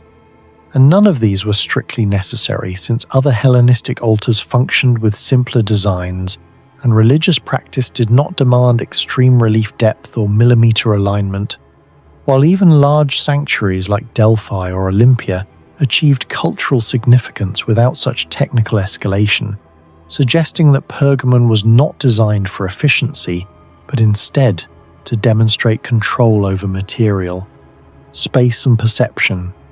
No surviving manuscript from Pergamon describes how this structure was built, no named engineer is credited, and no construction manual has been found.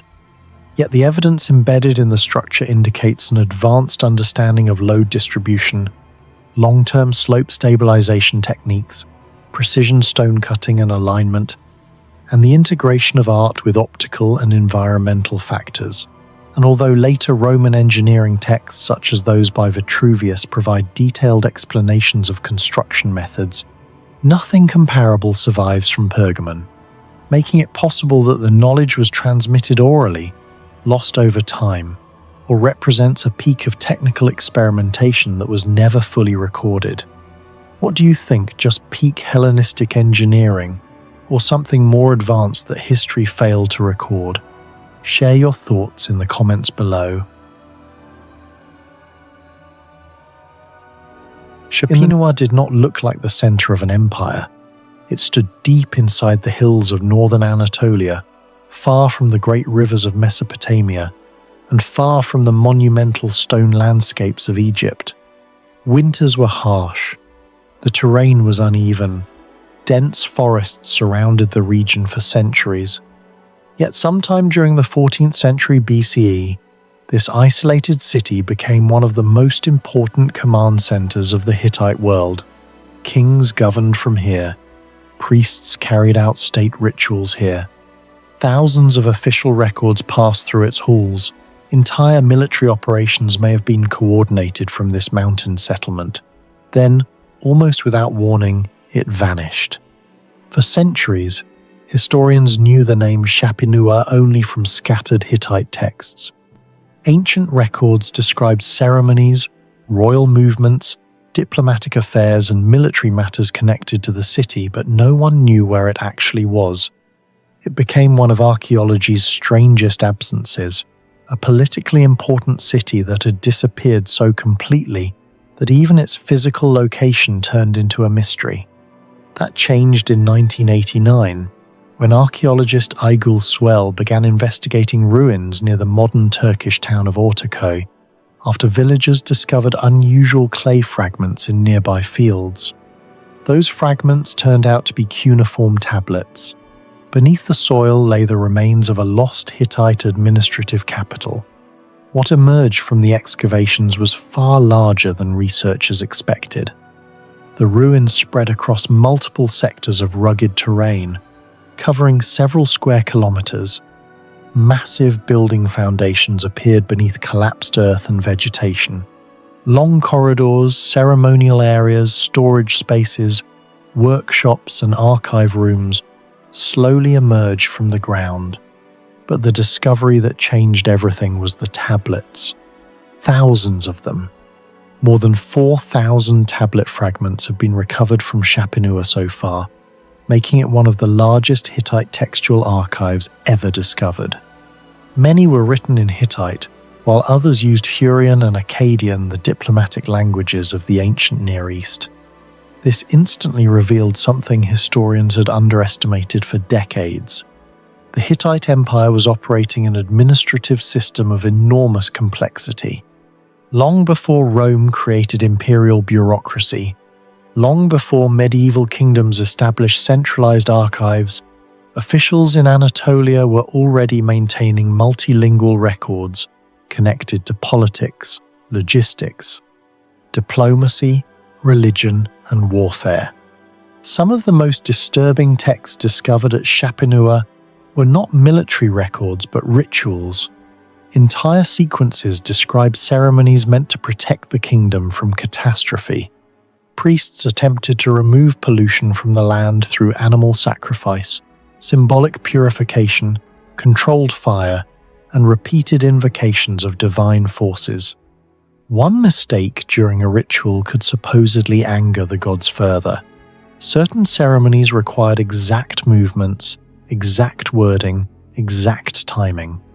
In the Hittite world, political stability depended on maintaining cosmic order.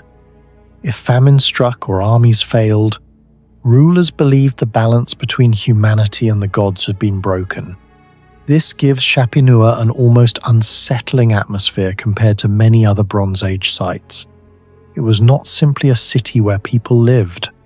It functioned like a machine designed to maintain an empire, spiritually and politically at the same time. Some researchers believe royal families relocated here during periods of danger because the city served as both an administrative refuge and a religious center capable of restoring divine legitimacy during crises. That combination is rare even in ancient history. The geography of the site only deepens the mystery. Shapinua was built in difficult terrain surrounded by hills and seasonal extremes. Most Bronze Age civilizations flourished near stable agricultural plains or major rivers where transportation and food production were easier to control. Shapinua ignored that logic.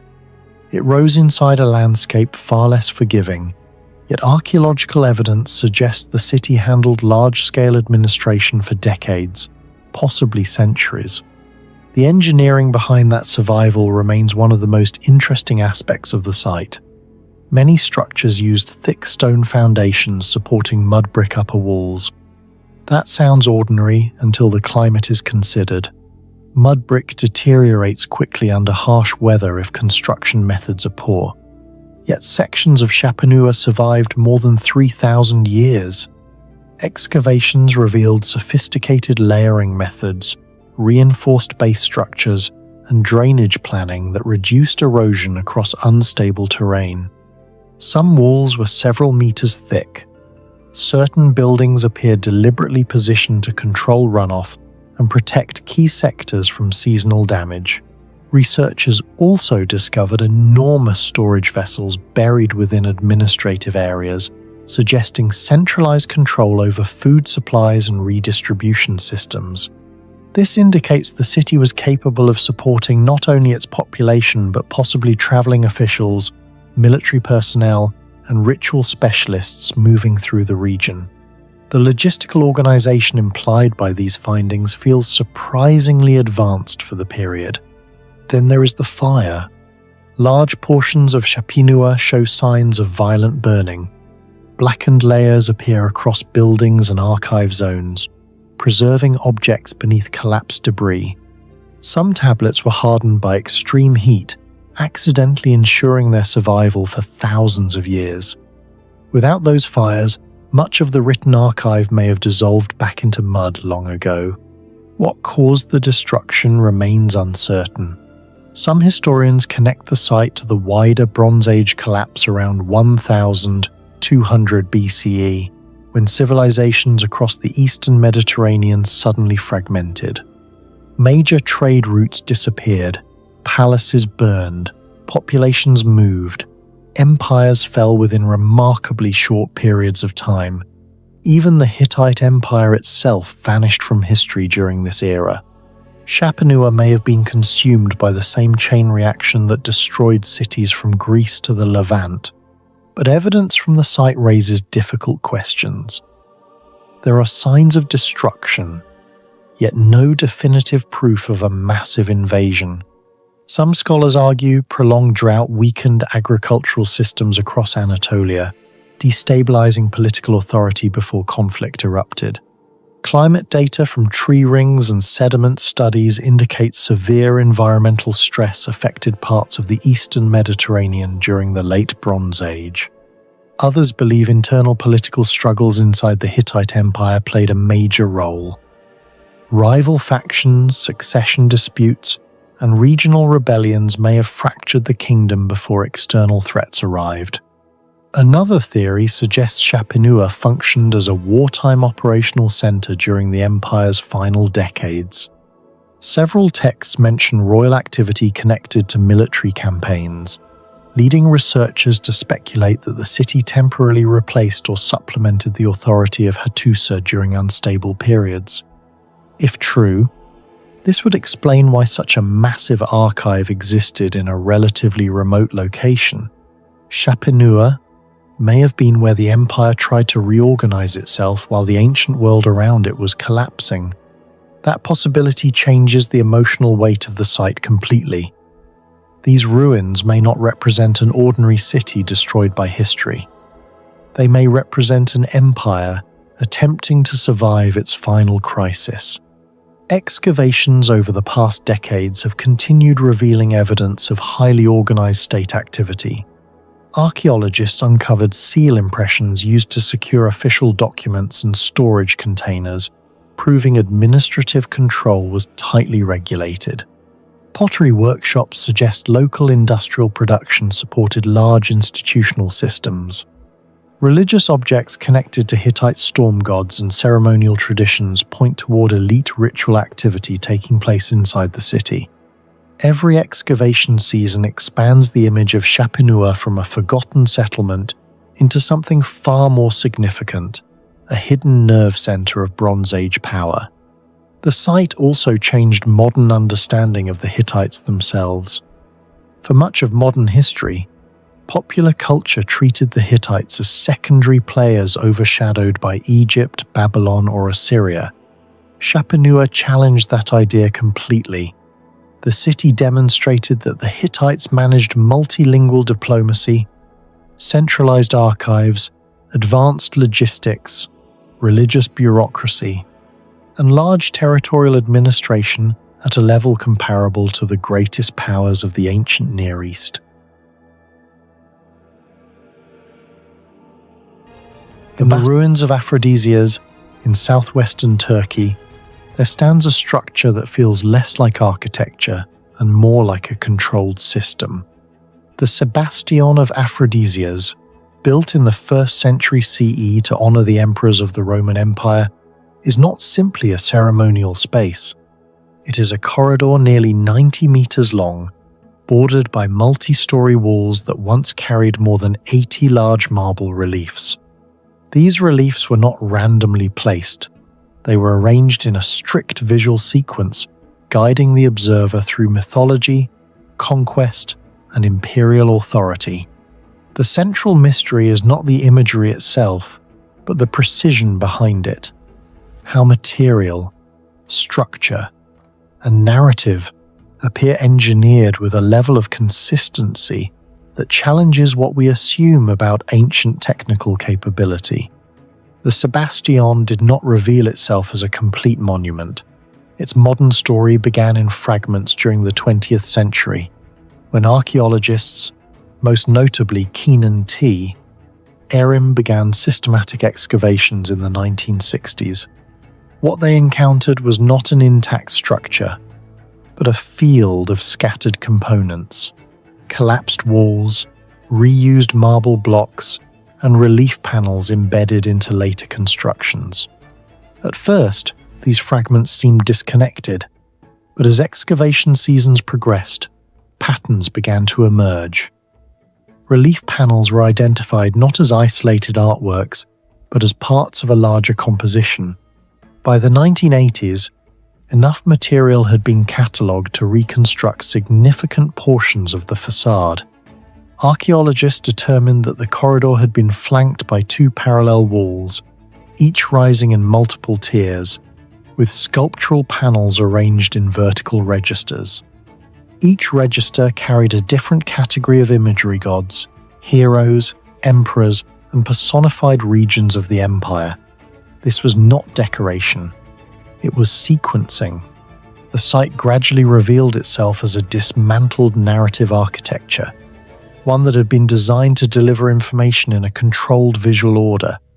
In this sense, the discovery was not just physical, but conceptual. The realization that the Sebastian functioned as a structured system rather than a static monument. Aphrodisias was famous in antiquity for its marble quarries, producing a fine-grained calcite stone with crystal sizes, often below 1 millimeter and relatively low impurity levels. Such material allows for high-detail carving, but the Sebastian pushes this advantage into a range that raises deeper technical questions. Detailed measurements of surviving reliefs show extremely controlled carving depths. In many panels, transitions between foreground figures and background surfaces occur within just a few millimeters, creating smooth gradients of shadow that resemble modern bas-relief techniques. Anatomical features, muscle tension, facial symmetry, even the layering of fabric are executed with remarkable consistency across multiple panels. Scientific analysis of symmetry indicates deviations, often within 1 to 2 millimeters across bilateral features of faces. For hand-carved stone, repeated at scale, this level of accuracy is difficult to explain without some form of guiding system. Roman sculptors are known to have used iron chisels, claw chisels, and abrasives such as emery, but these tools alone do not fully account for the uniformity observed. Microscopic studies of tool marks reveal another anomaly. Surface finishing appears to follow consistent, multi-stage processes. Certain areas are deliberately left matte, while others are polished to higher reflectivity. This suggests that artisans were not only carving forms but also engineering how light would interact with different textures. The result is a controlled visual effect, one that changes depending on viewing angle and illumination. When compared with other Roman achievements such as the structural precision of the Pantheon or the realism of imperial portrait sculpture, the Sebastian stands out for the density of fine detail per surface area. It is not simply well made, it is consistently precise. Several hypotheses attempt to explain this. One suggests the use of early pointing devices, mechanical systems, for transferring proportions from a model to stone. While these are documented in later periods, direct evidence for their use at this scale in the 1st century is scarce. Another theory proposes a highly organized workshop system, where different artisans specialized in stages such as rough cutting, detailing, and finishing, all guided by strict proportional templates. Yet even these explanations leave gaps. The consistency across dozens of panels, potentially produced over long periods, suggests not only skill but process control. The marble was not just carved, it was processed in a way that approaches repeatability, a concept closer to engineering than traditional craftsmanship. Beyond the material itself, the Sebastian reveals a second layer of precision: standardization in imagery. Figures across different panels share consistent proportions, similar poses, and recurring anatomical structures. Heads align with comparable ratios to body height. Limbs follow repeated geometric relationships, and stances are variations of a limited set of base forms. This suggests the use of templates or canonical models.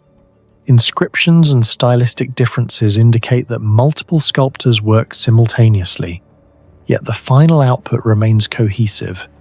This implies centralized planning, a design system that ensured consistency across independent contributions. Such standardization was not unknown in the Roman Empire. It can be seen in coin production, military equipment, and architectural modules. However, applying it to narrative relief sculpture at this scale is unusual. Here, Standardization is used not to simplify production, but to maintain a unified visual language across a complex ideological program. The result is a form of controlled variation. Each panel is unique, yet all belong to a single system. This balance between repetition and difference is a hallmark of structured design. The Sebastion is not only about what is carved, but how it is experienced. The corridor's proportions, long, narrow, and enclosed, create a directional flow that guides movement forward. Visitors would not wander randomly. They would be led through a controlled path. The vertical arrangement of reliefs adds another layer. Lower panels are easily visible, while upper tiers require the viewer to look upward, shifting attention across multiple levels. This creates a structured viewing sequence, forcing engagement with the imagery in a specific order. Lighting plays a critical role. Studies suggest that sunlight would have entered the corridor at particular angles throughout the day, selectively illuminating certain panels while leaving others in shadow. This dynamic interaction between light and relief enhances depth perception and emphasizes different parts of the narrative over time. Such coordination implies intentional design. While Roman architects understood orientation and illumination, the level of integration here suggests something more deliberate, an early form of perceptual engineering. The space does not simply contain images, it controls how those images are perceived. Do you think the Sebastion is simply the peak of ancient craftsmanship, or evidence of a technical system we still don't fully understand? Share your thoughts in the comments below.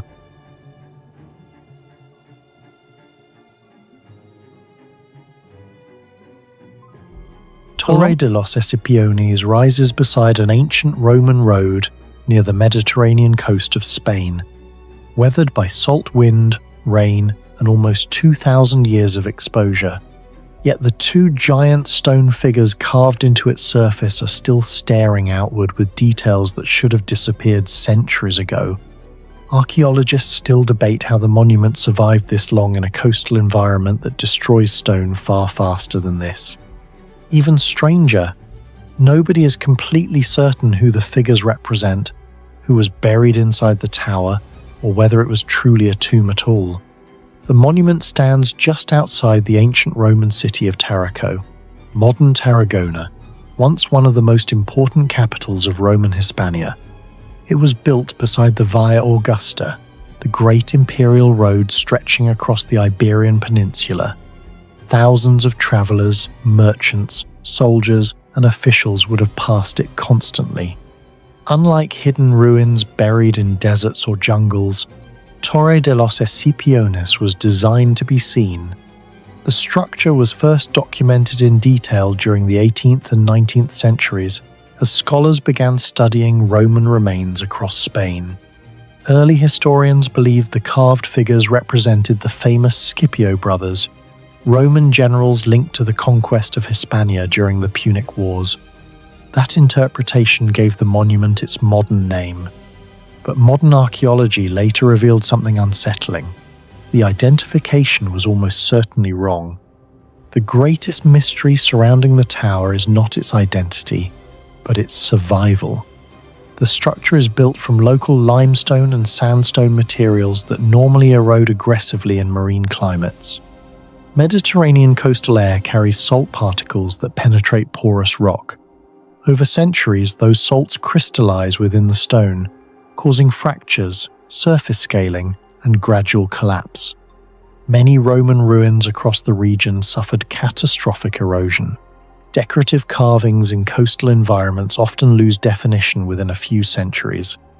Yet the two towering relief figures on Torre de los Escipiones remain visible after nearly 2 millennia. Their outlines are still recognizable. Folds of clothing remain partially intact. Facial structures, though damaged, can still be studied. This has led researchers into an uncomfortable technical question.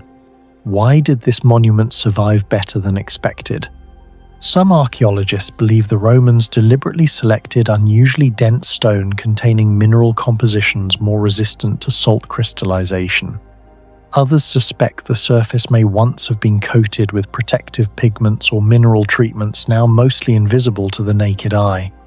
Roman builders were known to experiment with lime compounds, pozzolanic mixtures, and surface finishing methods capable of dramatically increasing durability.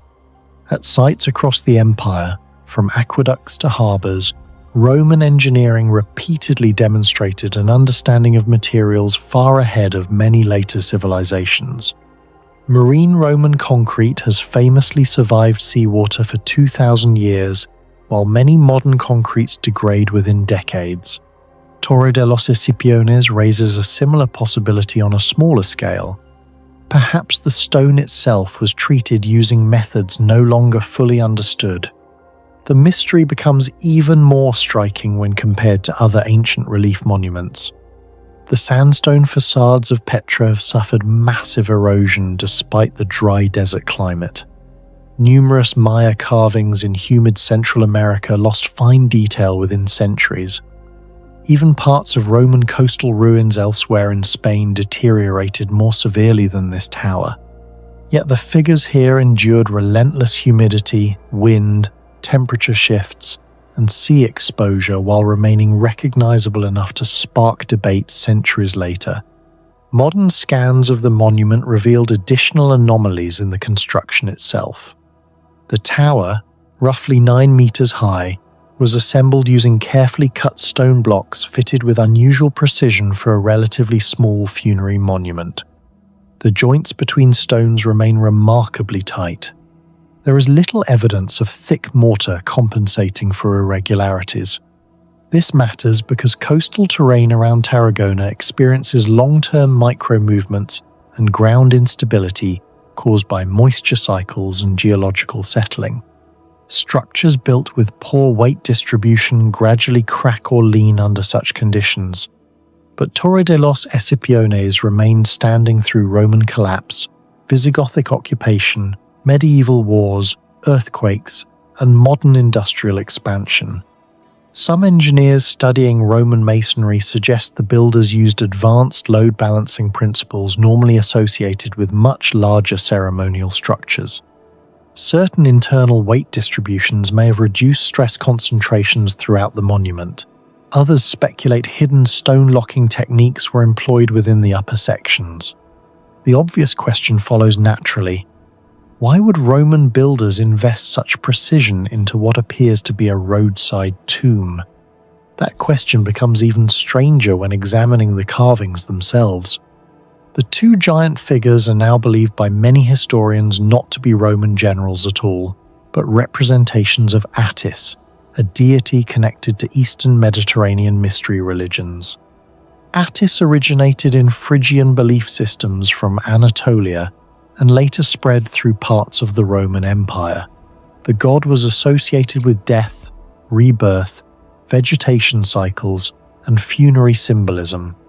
If this interpretation is correct, Torre de los Escipiones may represent something far more unusual than a wealthy Roman burial monument. It could be evidence of Eastern cult practices reaching Hispania at a surprisingly early stage. This changes the entire meaning of the structure. Instead of a simple tomb, the tower may have functioned as a symbolic gateway connected to beliefs about rebirth and immortality. The placement beside the Via Augusta becomes more significant under this theory. Travelers entering or leaving Tarraco would encounter a monument linked not only to death, but possibly to spiritual transformation. Roman roads often served political and military purposes, but they also carried religions, rituals, and secret cult traditions across enormous distances. The tower may represent physical evidence of that cultural movement. The interior deepens the mystery further. Archaeological investigations failed to uncover clear human remains definitively linked to the monument. No rich burial chamber was discovered. No massive funerary treasure appeared. No inscription fully explains who commissioned it or who was supposed to rest inside. This absence is difficult to explain because elite Roman funerary monuments often emphasized identity and status. Wealthy families wanted names remembered. They used inscriptions, sculptures, and symbolism to project prestige into eternity. Yet here, the identity at the center of the monument remains almost invisible. One possibility is ancient looting. Tomb robbery was common throughout Roman history. Valuable grave goods were frequently stolen long before modern archaeologists arrived. Another theory proposes the monument functioned primarily as a cenotaph, a symbolic memorial rather than a true burial site. Some historians even suggest its role may have been more ritualistic than funerary. If Eastern cult symbolism truly existed here, the structure may have held ceremonial meaning beyond conventional Roman burial customs. Another major source of debate involves the damaged Latin inscription once carved onto the monument. Only fragments survived. Time erased crucial sections capable of identifying the owner, dedication, or precise function of the tower.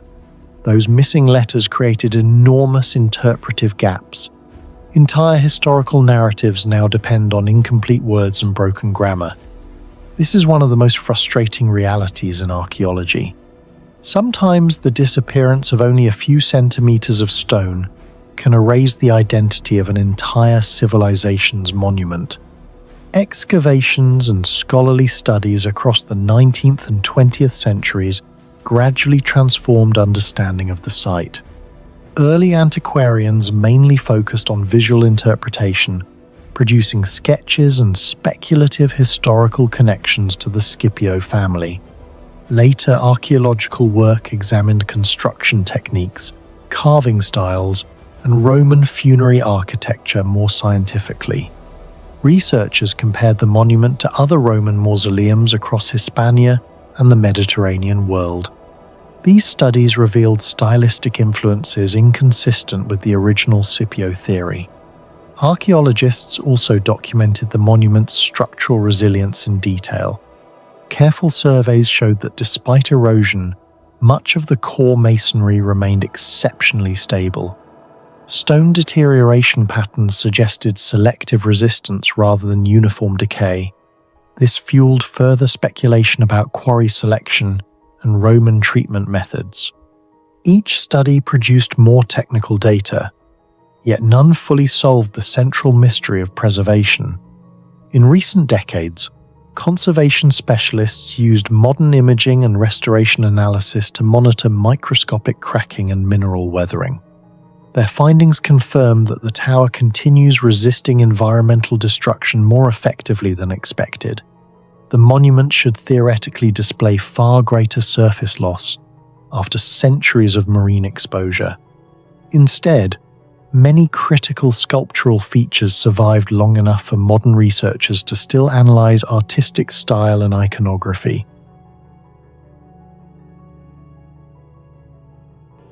The basalt monolith of Dowlatabad does not merely sit upon the Deccan Plateau, it commands it with a silent, brooding authority that has chilled the hearts of invaders for nearly a millennium. To look upon its vertical soot-colored walls is to witness a masterpiece of medieval paranoia, a structure where every stone was laid and every tunnel hewn with the singular intent of systematic slaughter. While the world celebrates the aesthetics of the Taj Mahal or the grandeur of the Red Fort, Dowlatabad remains an outlier, a dark, functional titan that served as the ultimate laboratory for military architecture and psychological warfare. Rising abruptly to a height of 200 meters, the citadel of Devagiri, later renamed Dowlatabad, is a geological anomaly reshaped by the hands of thousands of nameless masons. It is a place where the line between natural mountain and man-made fortress has been blurred into a singular, impenetrable entity. This is not a castle built of mortar and brick. It is a mountain sculpted into a weapon. The location of the fortress was chosen with a predator's instinct. Situated in the modern-day Aurangabad district of Maharashtra, It sat at the strategic crossroads of North and South India. For the Yadava dynasty, who founded it in the 12th century, the site offered a natural defensive advantage that required only a final, brutal refinement to become invincible. When the first Muslim conquerors from the north, led by Alauddin Khalji, arrived at its base, they did not see a target. They saw an impossibility. What truly elevates Daulatabad into the realm of ancient mystery is a feature hidden deep within the rock, the Andhari. Known as the Dark Passage, this is perhaps the most sophisticated and terrifying defensive mechanism ever discovered in the medieval world. To ascend to the upper reaches of the citadel, an invading army was funneled into a subterranean labyrinth carved directly into the basalt heart of the mountain. Here, the architecture itself becomes the executioner. As soldiers entered the tunnel, they were plunged into a darkness so absolute that sensory deprivation became their first enemy. The passage was designed with a series of lethal glitches. Stone steps were carved with uneven heights to cause soldiers to stumble in the dark. The air within the tunnel was manipulated through a series of ingenious vents. If an enemy force managed to push through, defenders would close heavy iron shutters and ignite massive fires at the tunnel's base. The vents were designed to create a chimney effect, drawing toxic smoke and the searing heat of burning chili peppers directly into the lungs of the trapped invaders. Archaeologists exploring the Andhari have uncovered even more sinister details.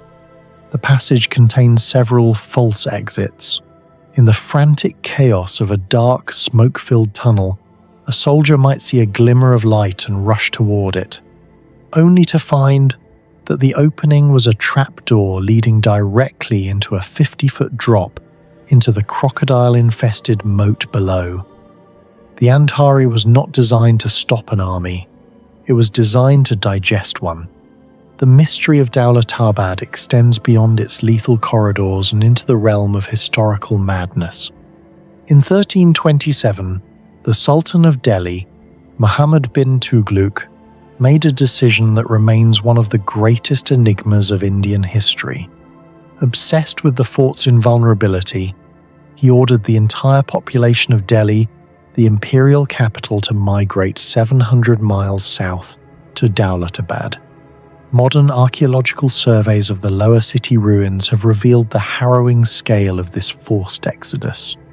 Excavations have unearthed vast residential quarters that were occupied for only a few years before being abandoned, alongside countless graves of those who perished during the brutal march across the subcontinent. The city of fortune became a city of ghosts. Why Tughlaq would bankrupt his empire and sacrifice his people to inhabit this lonely rock remains a subject of intense debate. Was it a visionary attempt to unify India, or the catastrophic whim of a ruler who trusted stone more than people? The engineering required to isolate the citadel is equally baffling. Surrounding the base of the mountain is a massive moat, 50 feet deep and equally wide, bridgeable only by a single narrow gallery that could be retracted or destroyed. What stuns modern engineers is the smoothness of the rock faces. The builders utilized a technique known as fire setting, heating the basalt with massive bonfires before dousing it with cold water to shatter the stone. But the precision they achieved suggests a profound understanding of geological stress points. The resulting walls are so slick and vertical that they were described by contemporary travelers as being impossible for even a cobra to climb. Throughout the 19th and 20th centuries, the Archaeological Survey of India has worked to peel back the layers of this multi-dynastic site. One of the most significant discoveries occurred near the summit, where researchers mapped a complex hydraulic network.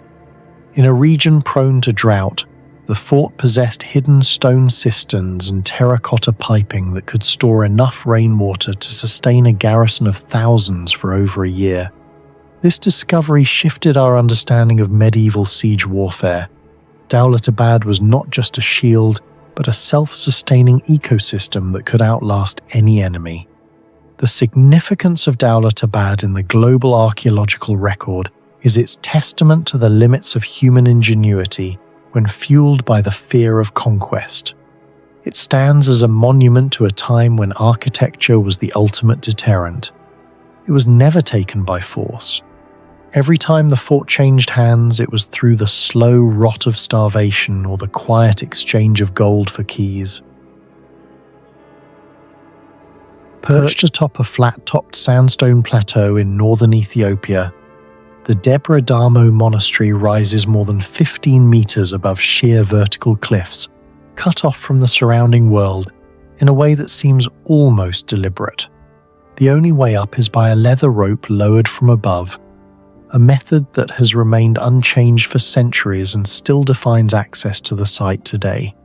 According to historical tradition, the monastery was established in the 6th century CE by Abuna Aragawi, one of the 9 saints credited with spreading Christianity across the region. By the 19th century, European explorers and missionaries had already documented the same astonishing detail: a single rope, hauled by monks, functioning as the only entry point to a fully developed religious complex. From the very beginning, Debre Damo presents a contradiction. Religious centers are typically designed to gather communities, to be seen, to be reached. This one was built to resist access to exist apart from it. And yet, for nearly 1,500 years, it has not only survived, but remained continuously inhabited. What makes Debre Damo truly mysterious is not just its isolation, but the unanswered question at its core. How is a permanent, complex structure constructed on a plateau that appears, even today, almost impossible to reach? Unlike pilgrimage centers such as Machu Picchu or fortified heights like Sigiriya, which incorporate engineered pathways, terraces, or carved staircases, Debre Damo offers no such accommodations. The vertical cliff surrounding the plateau is approximately 15 to 25 meters high, composed of weathered sandstone with minimal natural footholds. The rope ascent still used today requires upper body strength, coordination, and assistance from above. This raises a structural paradox. Archaeological patterns show that ancient builders typically optimized accessibility during construction phases, even if later restricted. At Debre Damo, however, there is no evidence of a former staircase, ramp, or carved access route that was later removed or destroyed. Geological surveys of similar sandstone escarpments indicate erosion rates on the order of fractions of a millimeter per year. Even over 1,000 years, such erosion would not fully erase a large-scale carved staircase without leaving detectable remnants. Yet none have been conclusively identified. The implication is unsettling. Either the builders constructed the site under conditions vastly different from today, or they employed temporary systems that left virtually no trace. The most persistent mystery surrounding Debre Damo lies in what might be called the plateau construction problem. The monastery complex includes stone walls, timber beams, roofing materials, and interior structures consistent with early Aksumite civilization architectural techniques. Some wooden beams, particularly the distinctive monkey head projections, are integral load-bearing elements. To construct even a modest building, several tons of material would have been required. Timber beams alone could weigh hundreds of kilograms each. Stone blocks, depending on size and density, would add significantly more. In other ancient sites, the logistics of vertical transport are well documented. At Machu Picchu, laborers used inclined ramps and switchback trails. At Sigiriya, engineers carved stairways directly into the rock face. Even in extreme environments, such as cliff dwellings in the American Southwest, access routes, however narrow, were always present. At Debre Damo, none of these solutions appear to exist. One hypothesis suggests the use of rope and pulley systems. However, for such systems to lift heavy loads consistently, they typically require stable anchor points, scaffolding, or mechanical advantage devices such as compound pulleys. There is no surviving evidence of such infrastructure on the plateau edges or below. Another theory proposes that construction occurred gradually, with materials lifted in smaller increments. While plausible, this introduces further complications. Repeated lifting of heavy materials over a vertical drop of 15 to 20 meters would require a coordinated labor force and durable rope technology. Experimental archaeology offers some insight. Tests with leather ropes and simple pulley systems suggest that lifting loads exceeding 100 kilograms vertically becomes increasingly difficult without advanced mechanical advantage. Yet the scale of construction at Debre Damo implies cumulative loads far beyond that threshold. A third possibility is that temporary wooden scaffolding or earthen ramps once existed and were later removed or eroded. However, sediment analysis around the base of the plateau has not revealed clear evidence of large-scale artificial ramp structures. The result is a logistical gap. There is no fully satisfactory explanation for how the necessary construction materials reached the plateau in the first place. Despite these uncertainties, the monastery has endured for over 14 centuries. The architectural style reflects Aksumite construction methods, characterized by alternating layers of stone and timber. This hybrid approach distributes stress and allows flexibility under environmental pressure. The projecting wooden beams often visible on exterior walls serve both structural and aesthetic functions. From an engineering perspective, such designs can enhance resilience. Modern studies of similar composite systems show improved resistance to cracking and seismic stress compared to rigid stone-only construction. However, Debre Damo's environment presents additional challenges. Elevated plateaus experience stronger wind exposure, temperature fluctuations, and accelerated weathering. Wood, in particular, is vulnerable to decay, insects, and moisture. Yet some original structural elements have survived for centuries, suggesting either exceptional material selection or maintenance practices that are not fully documented. Comparatively, many ancient structures built at ground level have suffered greater degradation. This raises another question. Did the isolation of the plateau, rather than hindering preservation, actually protect the site from human interference and environmental damage? Debre Damo is not merely a construction puzzle. It is a sustained human environment. The plateau spans a limited area, yet it has supported a monastic community for generations. Food, water, and supplies must be transported upward, while agricultural activity on the plateau itself is constrained.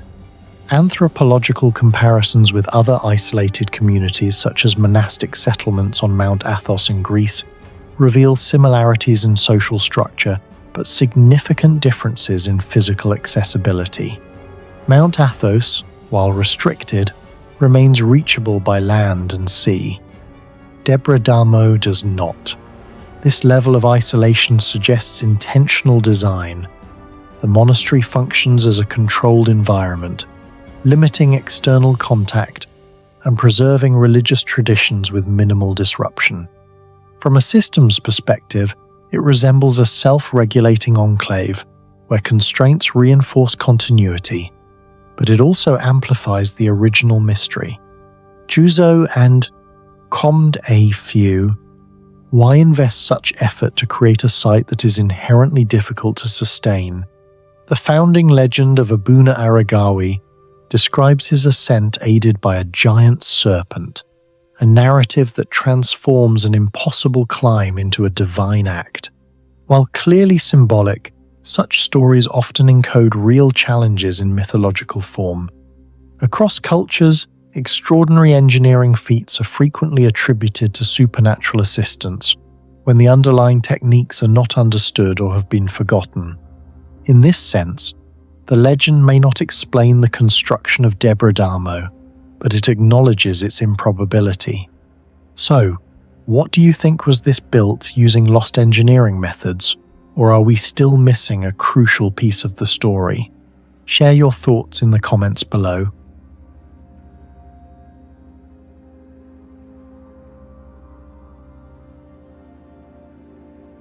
Perched beside a limestone cliff in Western Ireland, surrounded by one of the harshest landscapes in Europe, the ancient stone fort of Cahercamon still stands after more than 1,000 years. Built in the rocky wilderness of the Burren sometime between the 8th and 9th centuries CE, the fortress appears almost impossible.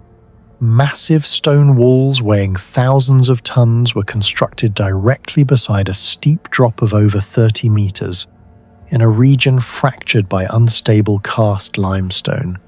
Even modern engineers would approach such terrain cautiously.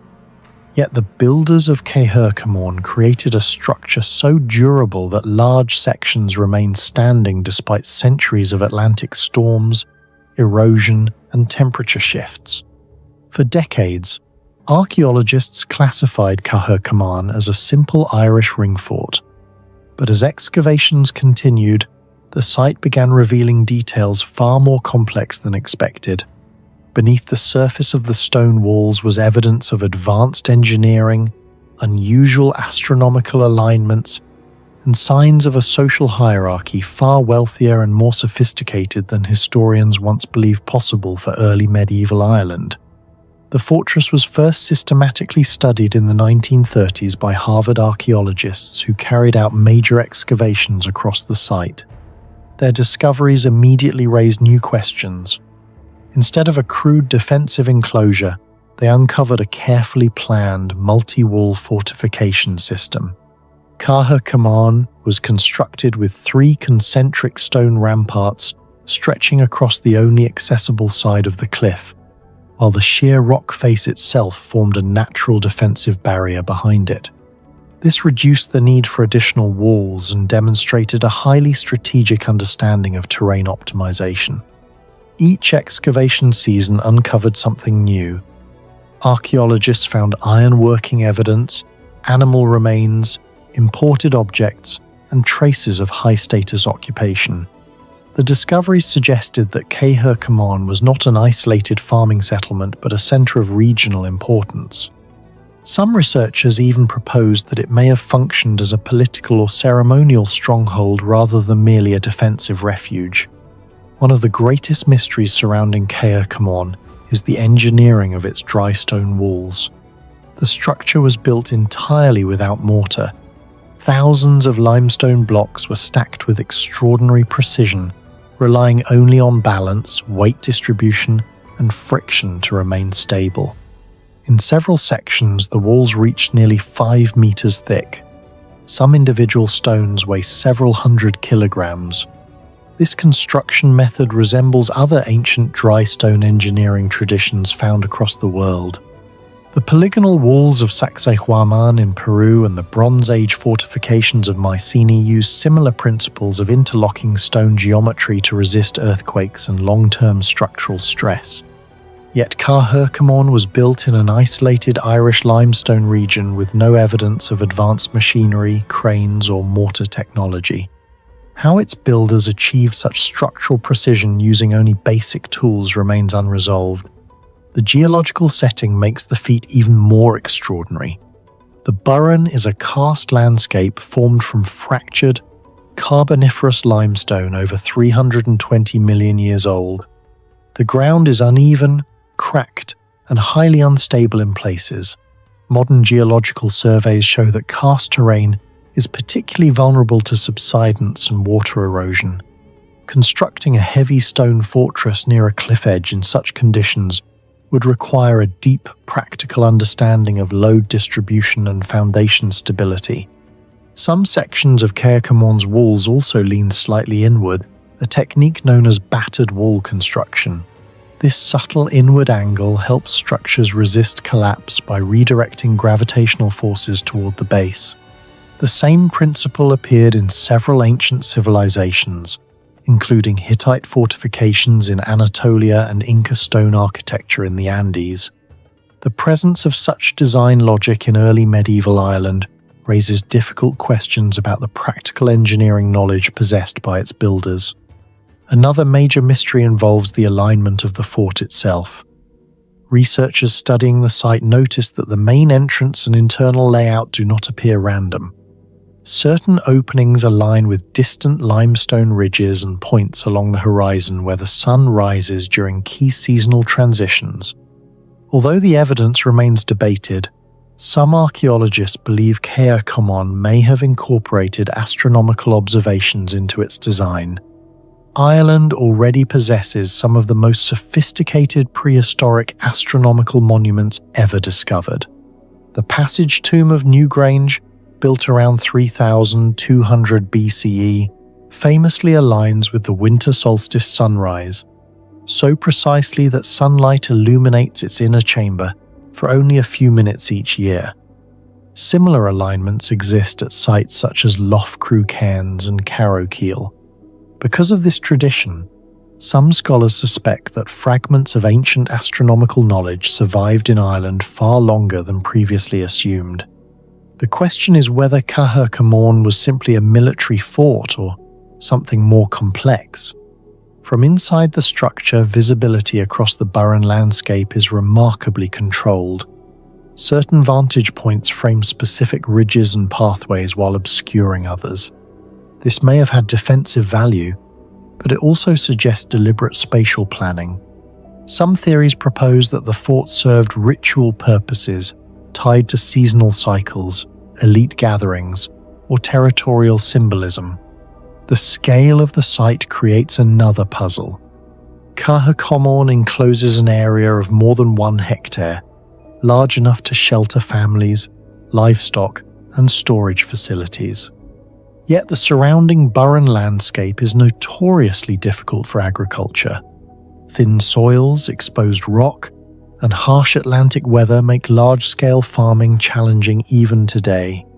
Why would a community invest enormous labor into constructing a massive stone complex in such an unforgiving environment? One possible explanation lies in trade and regional control. The Burren occupies a strategic position near routes connecting inland Ireland to Atlantic coastal zones. Archaeological evidence suggests long-distance exchange networks existed in Western Ireland during the early medieval period. Imported objects found at Caer Common indicate access to resources beyond the immediate region. This has led some historians to argue that the fort belonged to a powerful elite, controlling movement, trade, and political influence across the area. Excavations also revealed evidence of specialized activities uncommon for ordinary settlements. Iron slag and metalworking traces indicate on-site production or repair of tools and weapons. Animal bone analysis suggests selective consumption patterns associated with higher status communities. Some remains belong to younger cattle, which were economically valuable and usually reserved for feasting or elite use. These findings support the idea that Caer Common was occupied by a wealthy and influential social class. Yet despite all these discoveries, enormous gaps remain in understanding the site. No written records describe its construction. No surviving Irish manuscripts explain the engineering techniques used. Archaeologists still debate how long the fort was occupied, whether it functioned continuously or if it served ceremonial purposes during certain periods of the year. Even the durability of the structure itself remains astonishing. Dry stone architecture is highly vulnerable to moisture penetration and freeze-thaw cycles. Western Ireland experiences constant humidity, salt-laden winds, and heavy rainfall exceeding 1,000 millimeters annually in some areas. Under such conditions, poorly balanced walls should gradually collapse. Yet many sections of Caer Common survived for over a millennium. Modern structural engineers studying dry stone systems note that the fortress displays unusually efficient weight distribution and stone placement compared to many contemporary European structures. There are also signs that the visible ruins may represent only part of a much larger complex. Erosion around the cliff edge may have destroyed terraces, outer pathways, or secondary structures over centuries. Some researchers believe additional features once extended farther along the limestone plateau before natural collapse erased them from the landscape. Do you think Kehakaman was simply a fortress? Or could it have been part of a much larger ceremonial and astronomical system lost to history? Share your thoughts in the comments below. Along the coastal mountains of western Syria, between dense valleys and the winds coming from the Mediterranean Sea, stands one of the least discussed yet most technically mysterious ancient complexes in the Levant, Hosn Suleiman.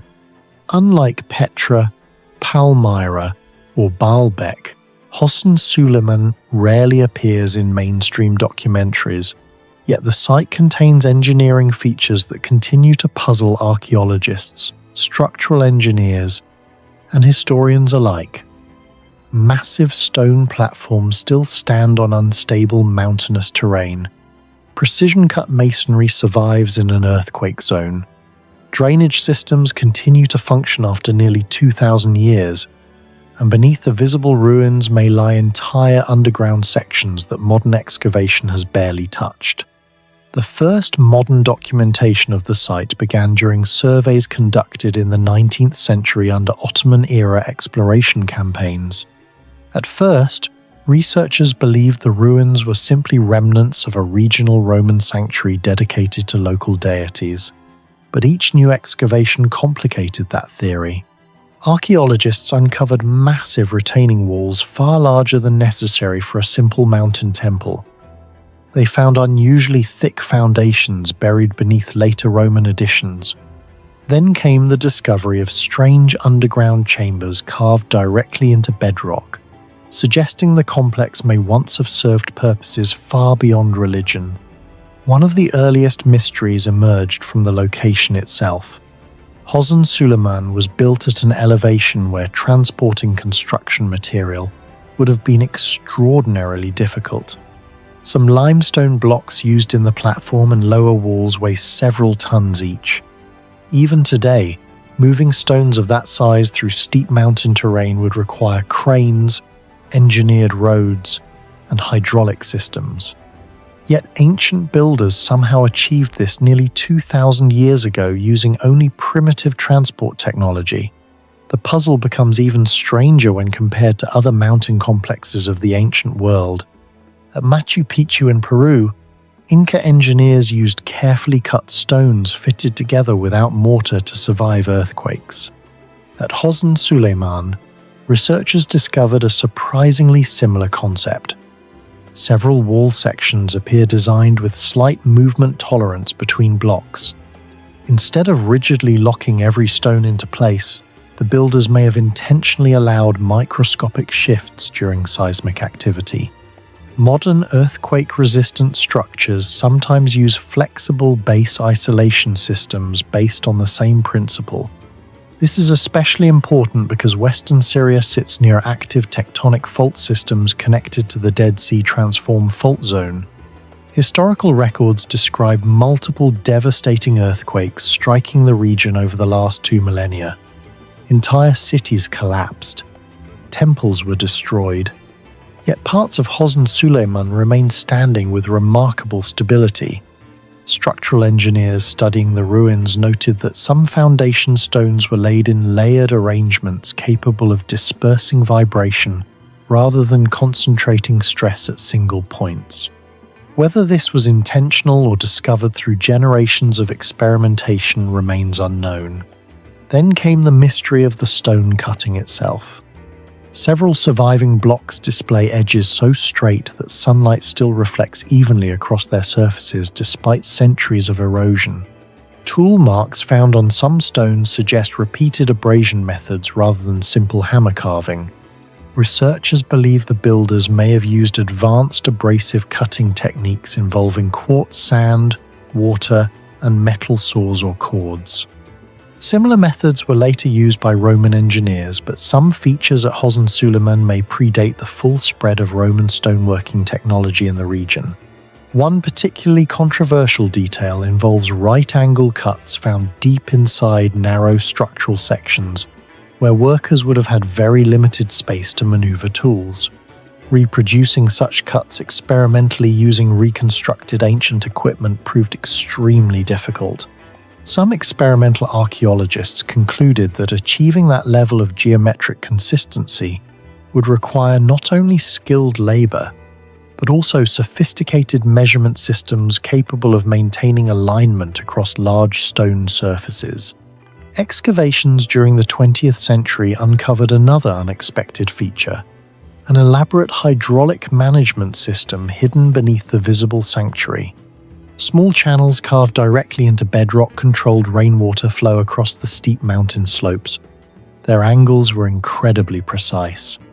In some sections, gradients measured only a few degrees, just enough to guide water safely away without eroding the foundations.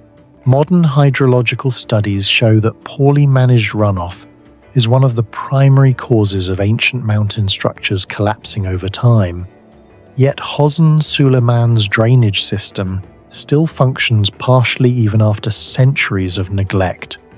The sophistication of this water engineering has raised major questions. Roman hydraulic systems are famous for their aqueducts and urban drainage, but Hohensulliman demonstrates advanced water control in a remote mountain environment where such precision should have been far more difficult to implement. Some researchers now suspect that local Phoenician or pre-Roman builders possessed a much deeper understanding of terrain hydrology than historians previously believed. As excavations continued, archaeologists uncovered evidence suggesting the complex may not have been purely religious.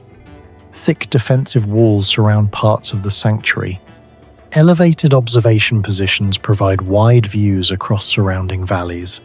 Certain interior chambers are unusually enclosed and poorly ventilated for ceremonial gatherings.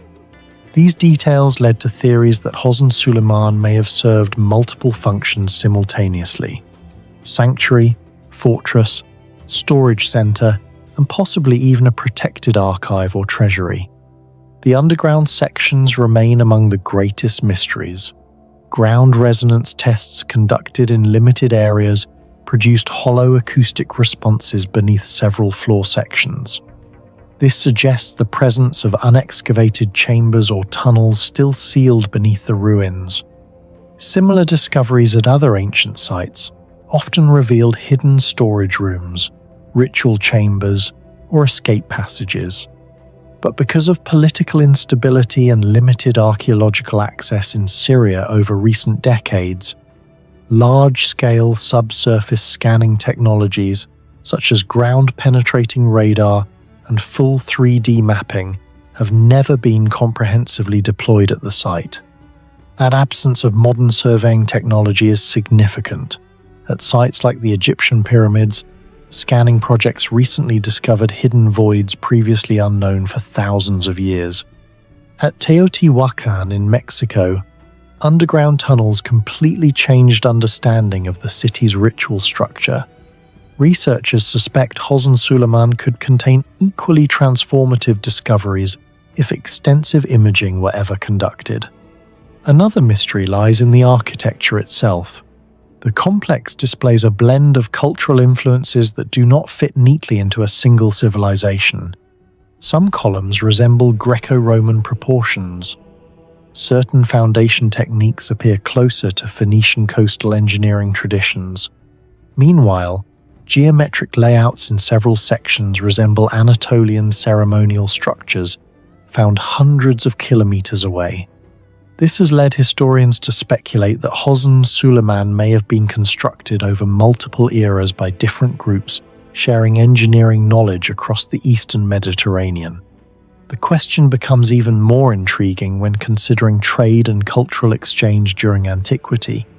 The Phoenicians were among the greatest maritime navigators of the ancient world, establishing networks stretching from the Levant to North Africa and Spain.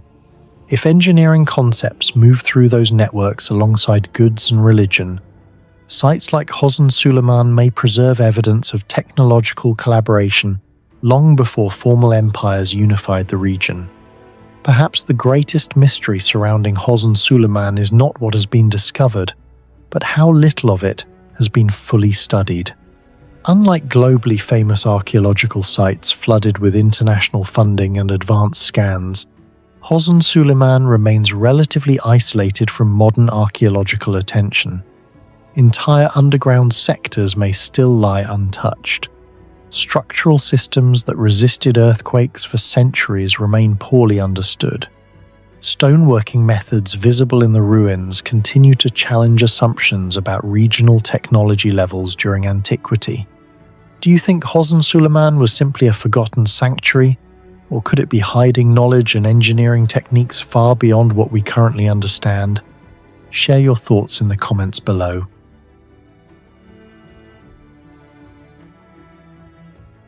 Scattered archaeological surveys in the highlands of Eritrea during the mid-20th century began documenting an unusual pattern of stone structures later grouped under what is now referred to as Adi Kawe ruins, a site located at elevations often exceeding 1,500 meters above sea level on a dry, wind-eroded plateau where preservation conditions are paradoxically both harsh and revealing.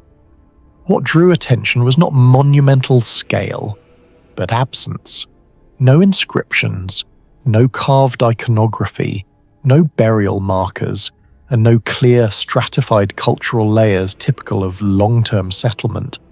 And yet, across the terrain, archaeologists recorded carefully arranged stone constructions, including low walls, segmented enclosures, and geometric layouts that strongly suggest intentional planning rather than random accumulation. Early field notes compared the stonework loosely to proto-urban sites associated with the kingdom of Aksum, dated roughly between 100 and 700 CE. However, Adi Kawe did not conform to expected architectural or cultural patterns from that civilization. Radiocarbon dating from nearby organic traces such as charcoal fragments and soil residues suggests intermittent human activity, possibly ranging from the late 1st millennium BCE to early 1st millennium CE. But these samples remain sparse, fragmented, and spatially inconsistent. Unlike structured sites where occupation phases can be reconstructed layer by layer, Adi Kawe presents what researchers describe as a horizontal mystery, a landscape of structures without narrative depth. The central question emerges immediately. How can a constructed site exist without leaving behind the cultural signature of its builders? At first glance, the ruins appear primitive, consisting of dry stone walls assembled without mortar using locally sourced rock. But closer inspection reveals patterns that resist that classification. Measurements of surviving wall segments show relatively consistent stone sizing, often ranging between 20 to 40 centimeters in length, with flat contact surfaces that improve load distribution, while the alignment of stones suggests deliberate shaping rather than crude stacking. Some walls maintain structural integrity after centuries of erosion, indicating an understanding of weight balancing and lateral stability. This places Adi Kawe in an unusual comparative position. For instance, in Great Zimbabwe, dry stone construction reaches a high degree of sophistication with walls exceeding 10 meters in height and curvature engineered for stability, whereas Adi Kawe's walls are far smaller, rarely exceeding 1 meter, yet still exhibit proportional planning without scaling into monumental architecture. Similarly, at Nabta Playa, stone arrangements reflect astronomical alignments and ritual function, but Adi Kawe shows no confirmed celestial orientation despite repeated attempts using GIS mapping and azimuth calculations. The contradiction becomes sharper. The builders understood basic engineering principles and applied them consistently across the site, yet they did not develop complexity, ornamentation, or symbolic layering. This is statistically unusual because in most early societies, once structural competence is achieved, it correlates with population growth, ritual elaboration, or defensive architecture. But Adikawe demonstrates none of these trajectories. It is, in essence, a system that functioned without evolving. Aerial surveys and satellite mapping reveal that Adikawe is not random, as the layout includes clusters of enclosed spaces arranged in loose grids with pathways or corridors implied between them, while the density varies in a way that suggests zones of activity rather than uniform settlement. However, when archaeologists attempt to classify these zones, the interpretations collapse. No hearths have been definitively identified, no storage pits with preserved contents have been confirmed, and there is no concentration of tools or domestic debris.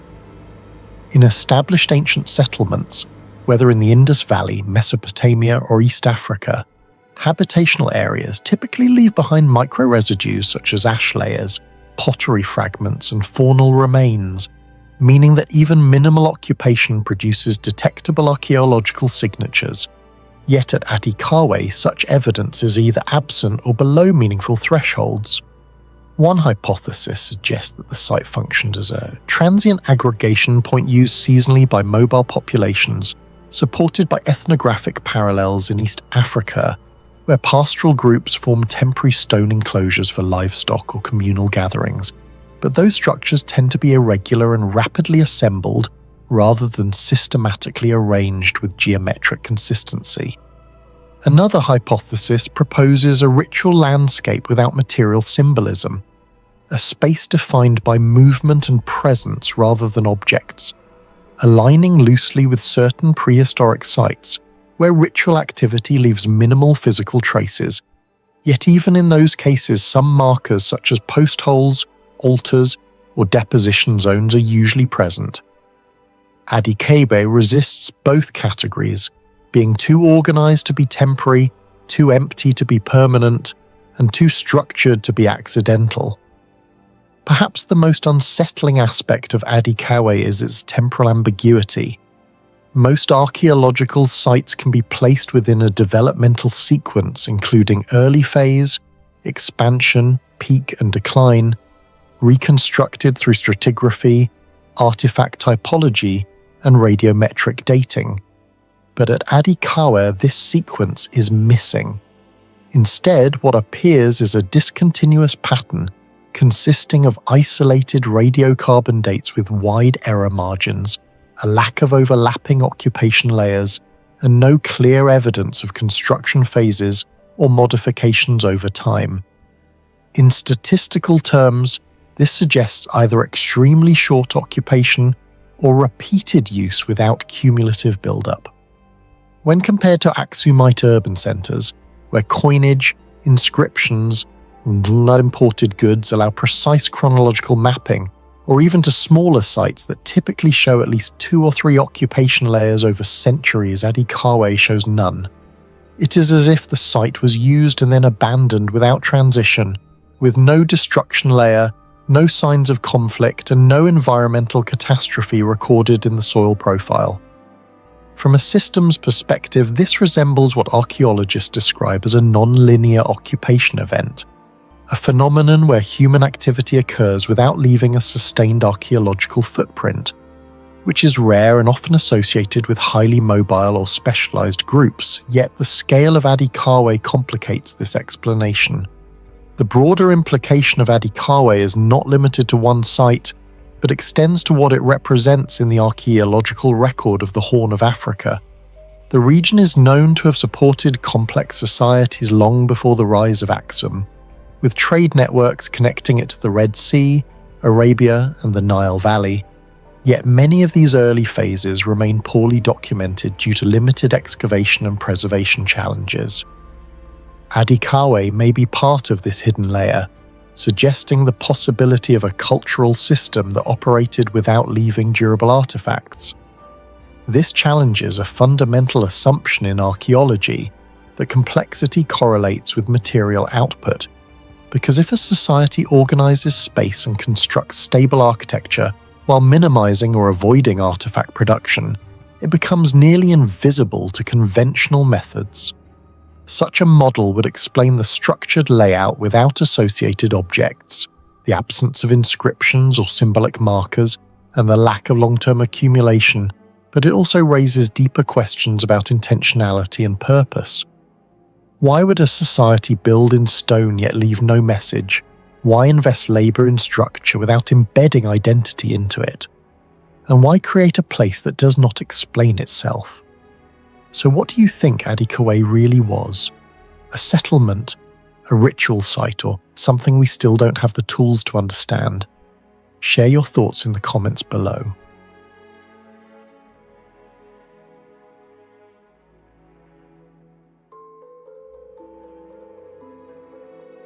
High in the Lake Titicaca basin of western Bolivia, near the core territory of the Tiwanaku civilization, lies a settlement that should not exist in the form we see it today.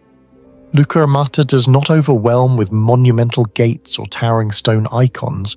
Instead, it unsettles for a different reason, because it looks incomplete yet strangely intentional, as if frozen mid-thought. Archaeological surveys indicate continuous occupation from roughly 1500 BCE to 1000 CE, spanning nearly 2.5 millennia, a duration that places Lucamata among the longest continuously inhabited sites in the Andean highlands.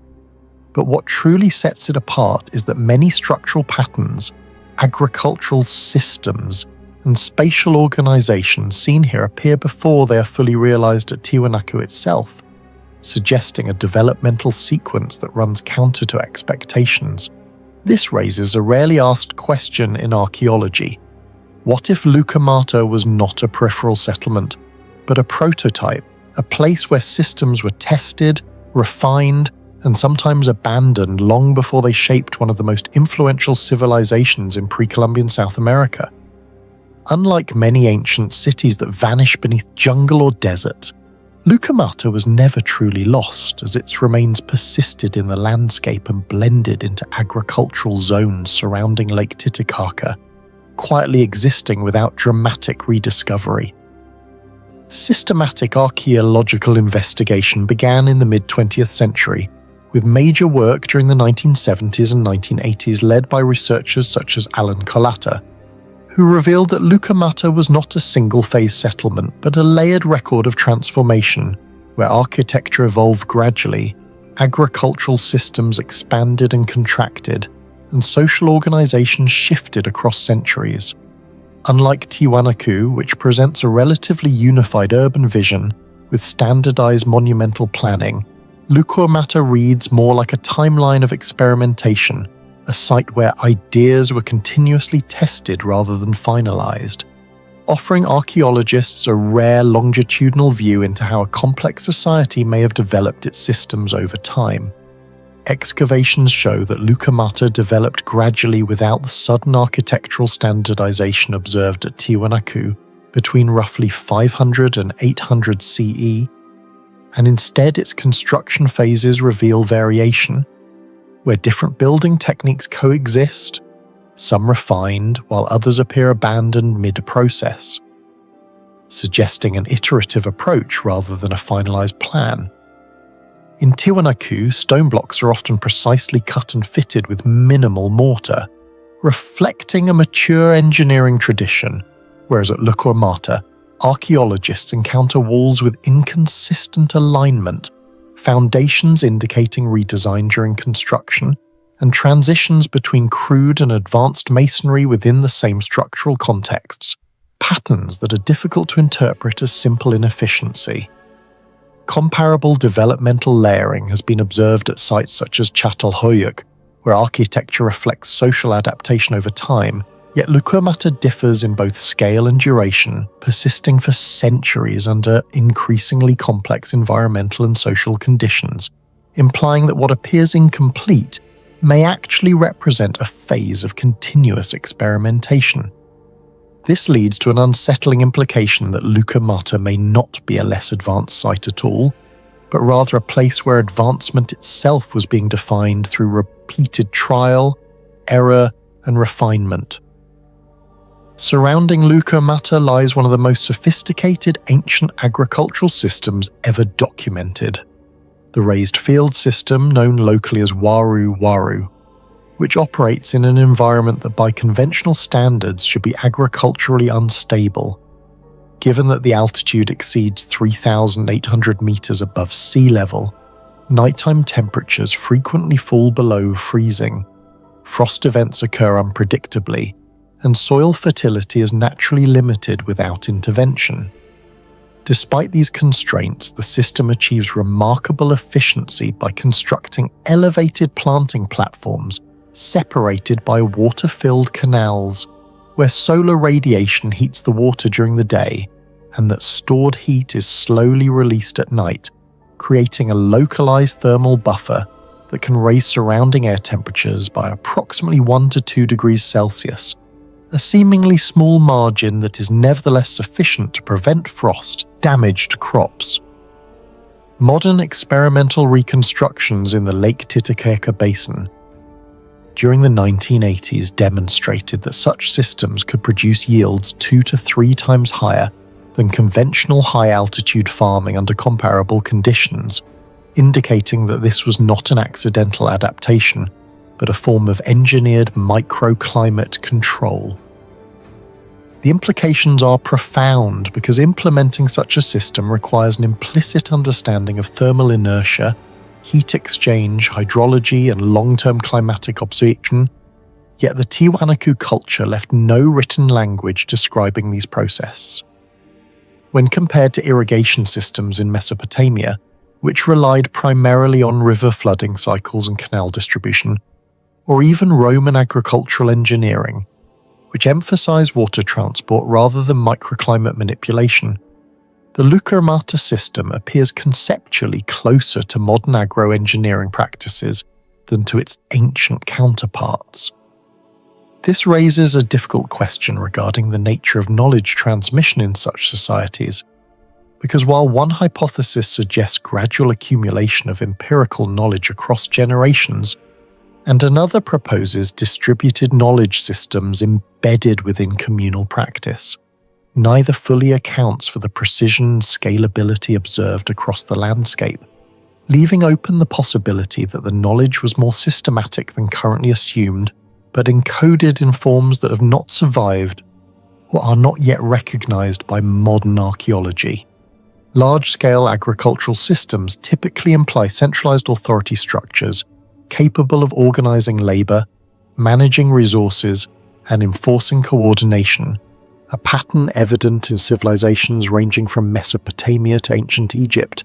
Yet Lukurmata does not conform to this expectation, as there is no clear evidence of monumental palaces, elite tombs filled with wealth, or dominant religious complexes exerting visible control over the landscape. Instead, the archaeological record suggests a relatively uniform distribution of structures, pointing toward a more decentralized or possibly egalitarian social organization, which directly challenges a foundational assumption in archaeology that complexity must be accompanied by visible hierarchy. This contradiction raises the possibility that Lukurmata operated under a different model of social organization, perhaps one in which knowledge systems rather than political authority structured society, or alternatively that the markers of hierarchy were constructed from perishable materials that have not survived, or encoded in symbolic systems that remain undeciphered. In either case, the absence of visible power structures does not indicate simplicity, but rather a form of complexity that does not align with traditional models. By around 1000 CE, both Lukurmata and the broader Tiwanaku system entered a period of decline, and paleoclimate data derived from ice cores and lake sediment analysis indicate a prolonged drought between approximately 900 and 1100 CE, which would have reduced water availability and placed stress on agricultural production. Yet this explanation remains incomplete because raised field agriculture is inherently resilient, designed to buffer frost, regulate moisture, and stabilize yields even under fluctuating environmental conditions.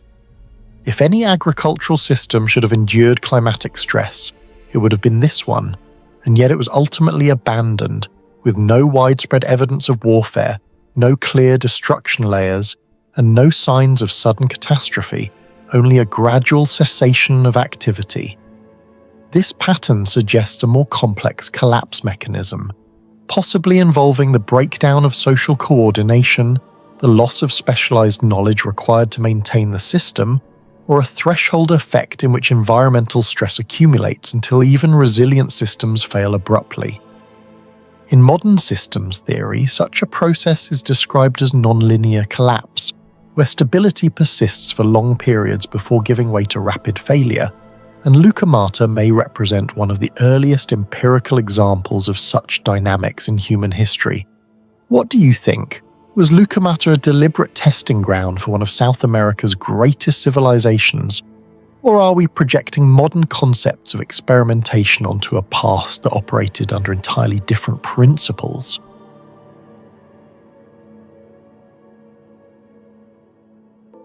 Tonnenar was not discovered in the dramatic, sudden way many ancient sites were.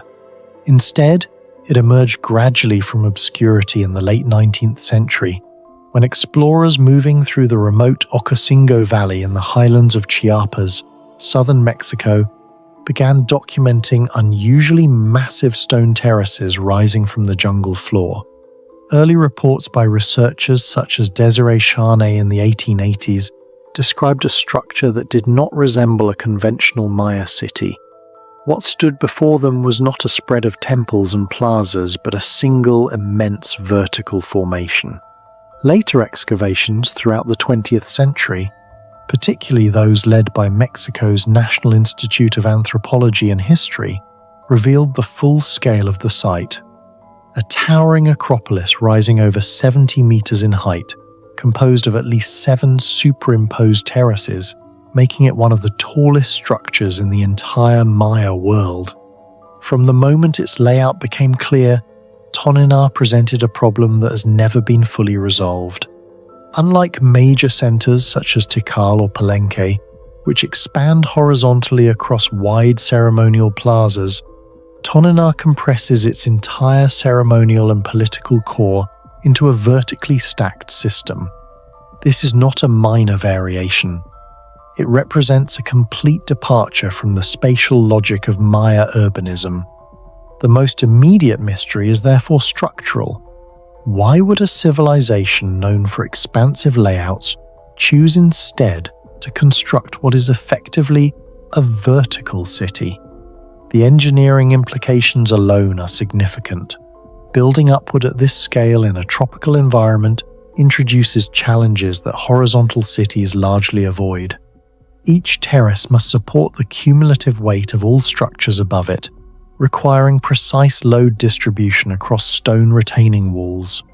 Archaeological analysis shows that these walls are not crude accumulations of rubble, but carefully constructed systems of fitted limestone blocks, some weighing hundreds of kilograms. The stability of the Acropolis over more than a millennium suggests a sophisticated understanding of pressure management and foundational support. Compared to other Maya constructions, where even modest pyramids required periodic reinforcement, Tonnenar's survival in a region with seasonal rainfall exceeding 2,000 millimeters per year is difficult to explain without assuming deliberate over-engineering. Even more striking is the issue of water control.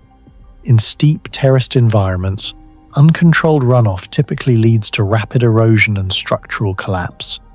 Yet Tonnenar incorporates subtle but effective drainage solutions, channels carved into stone, angled surfaces that direct water away from critical joints, and layered platforms that reduce hydraulic pressure. When compared with sites like Copan, where erosion has significantly damaged architectural features despite less extreme verticality, Tonnenar appears disproportionately resilient. This raises a key question. Were its builders solving problems that did not yet exist? Anticipating long-term environmental stress in a way that exceeds known Maya practices? The mystery deepens when examining how space is used within this vertical system. Movement through Tonnenar is not free or open. It is guided, constrained, and often deliberately disorienting. Staircases are steep and narrow, forcing single-direction flow. Terraces limit visibility, preventing large-scale observation of ceremonies from a single vantage point. This contrasts sharply with the open plazas of sites like Chichén Itzá, where architecture is designed to accommodate large audiences and communal viewing. At Tonnenar, spatial design appears to control not just movement but perception itself. This controlled environment becomes particularly significant when considering the site's massive ball court, one of the largest in Mesoamerica. Measuring over 100 meters in length, the court is embedded within the architectural framework rather than placed in an open civic space. Its elongated, enclosed design restricts both participation and observation, suggesting that the ballgame here may have functioned differently than at other Maya centers. While traditionally interpreted as a ritual tied to cosmology and myth, at Tonnenar, it may have served as a form of controlled political performance, an event where outcomes and interpretations were tightly managed by elite authority. Archaeological evidence supports this interpretation. Tonnenar is renowned for its unusually explicit sculptural program, which emphasizes domination, captivity, and violence. Numerous monuments depict bound prisoners, decapitated figures, and victorious rulers standing over defeated enemies. These are not abstract representations of power. They are direct, almost confrontational statements. Inscriptions found at the site document repeated military conflicts, particularly with nearby Palenque, one of Tonnenar's primary rivals during the Classic period. Epigraphic studies indicate that Tonnenar may have captured and even executed high-ranking individuals from competing cities, reinforcing its political dominance through both action and imagery.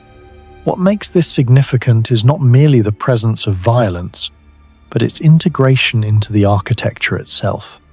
At Tonnenar, power is not confined to monuments or inscriptions, it is embedded into the physical experience of the site. As one ascends the terraces, the combination of steep elevation, restricted movement, and constant visual reminders of conquest creates an environment that may have been designed to influence psychological response. In this sense, the Acropolis functions less like a ceremonial center and more like a controlled spatial narrative, guiding individuals through a sequence of experiences that reinforce authority. Yet even this interpretation leaves critical questions unanswered. If Tonnenar was primarily a political instrument, why invest such extraordinary effort into vertical construction rather than more conventional displays of power? If it was defensive in nature, why does it lack many of the features typically associated with fortifications, such as perimeter walls or strategic lookout points? And if it was purely ceremonial, why does its engineering exceed the practical requirements of ritual use? Some researchers have proposed that Tonnenar represents a localized architectural experiment, a deviation driven by regional conditions or specific cultural priorities. Others suggest that its design reflects a symbolic attempt to replicate sacred mountains, aligning the city with cosmological beliefs about the layered structure of the universe. However, these explanations remain partial. Neither fully accounts for the combination of advanced engineering, spatial control, and aggressive iconography that defines the site. In comparative terms, Tonnenar occupies an unusual position within the Maya world. It is neither the largest nor the most artistically refined site, yet it demonstrates a level of structural ambition that rivals or exceeds more famous centers. Its verticality has few parallels, and its integration of architecture, engineering, and political messaging appears unusually cohesive. This combination suggests that Tonnenar was not simply following established traditions, but actively redefining them. Ultimately, the greatest mystery of Tonnenar may not lie in any single feature, but in the convergence of all its anomalies.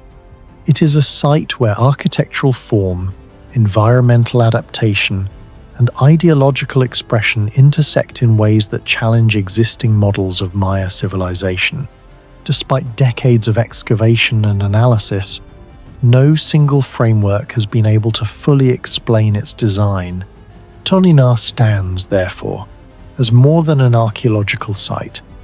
It is a question in stone, one that forces us to reconsider what ancient cities were meant to be and whether some of them were built not just to function, but to shape how people think, move, and perceive power itself.